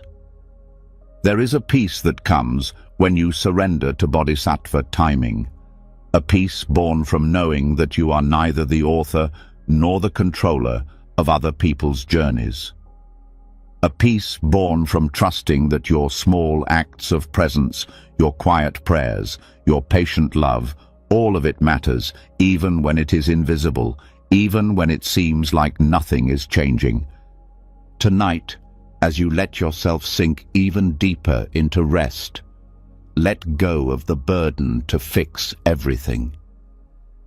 Let go of the pressure to always know exactly what to do. Let go of the fear that you must save the world through your effort alone. You are not here to force awakening. You are not here to rush healing. You are here to be a steady flame, a gentle river, a patient hand. You are here to trust the sacred timing of all things, the timing of your own life, the timing of others' lives, the timing of the great unfolding that moves through every heart, every soul, every breath. Trust when to act. Trust when to wait. Trust that both are forms of love. And in that trust, you will find a deeper strength, a deeper compassion, a deeper joy. Because when you live by bodhisattva timing, you are no longer fighting life's currents. You are flowing with them. And in that flow, you find not just peace for yourself, but healing for the world around you. And now, as your breath settles into a softer rhythm and the stillness of night wraps around you like a trusted companion, let the wisdom of everything you've heard tonight sink even deeper. You have walked through the sacred teachings of patience, trust, and surrender. You have remembered that waiting is not wasting, that delays are not defeats, that nothing true is ever lost. You have touched the ancient rhythm where life does not rush and where even the smallest setback carries the seeds of unseen miracles. You have learned that urgency is not strength, that presence is stronger than panic, that sacred slowness ripens what force would ruin. You have discovered that silence can be louder than action, that even when life pauses, your soul is still moving in ways you cannot yet see. You have remembered that your path is not a straight race toward some distant finish line. It is a spiral unfolding, a living dance between effort and surrender, between dreams and timing, between your heart's longing and life's wiser unfolding. You are not behind. You are not missing out. You are not late for your own destiny. You are right where you are meant to be, held by a timing far wiser, far kinder, far more beautiful than anything the mind can plan. Tonight, let go of the struggle to rush ahead. Let go of the fear that life is leaving you behind. Trust the gentle clockwork of your soul. Trust that the seeds you have planted are alive beneath the surface. Trust that what is meant for you is not slipping away. It is ripening, perfectly, silently, powerfully, inside the sacred timing of your own life.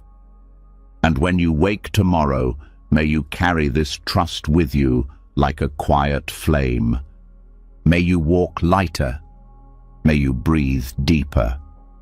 May you live, not from rushing, but from resting in the certainty that you are already becoming all that you were meant to become.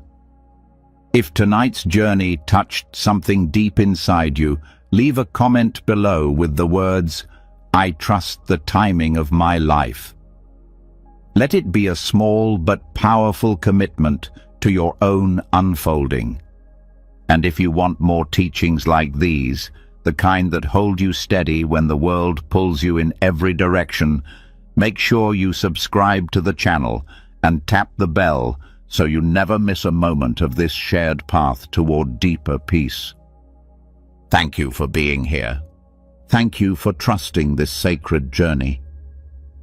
Until next time, keep walking gently, keep trusting fiercely, and remember, you are always exactly where you need to be.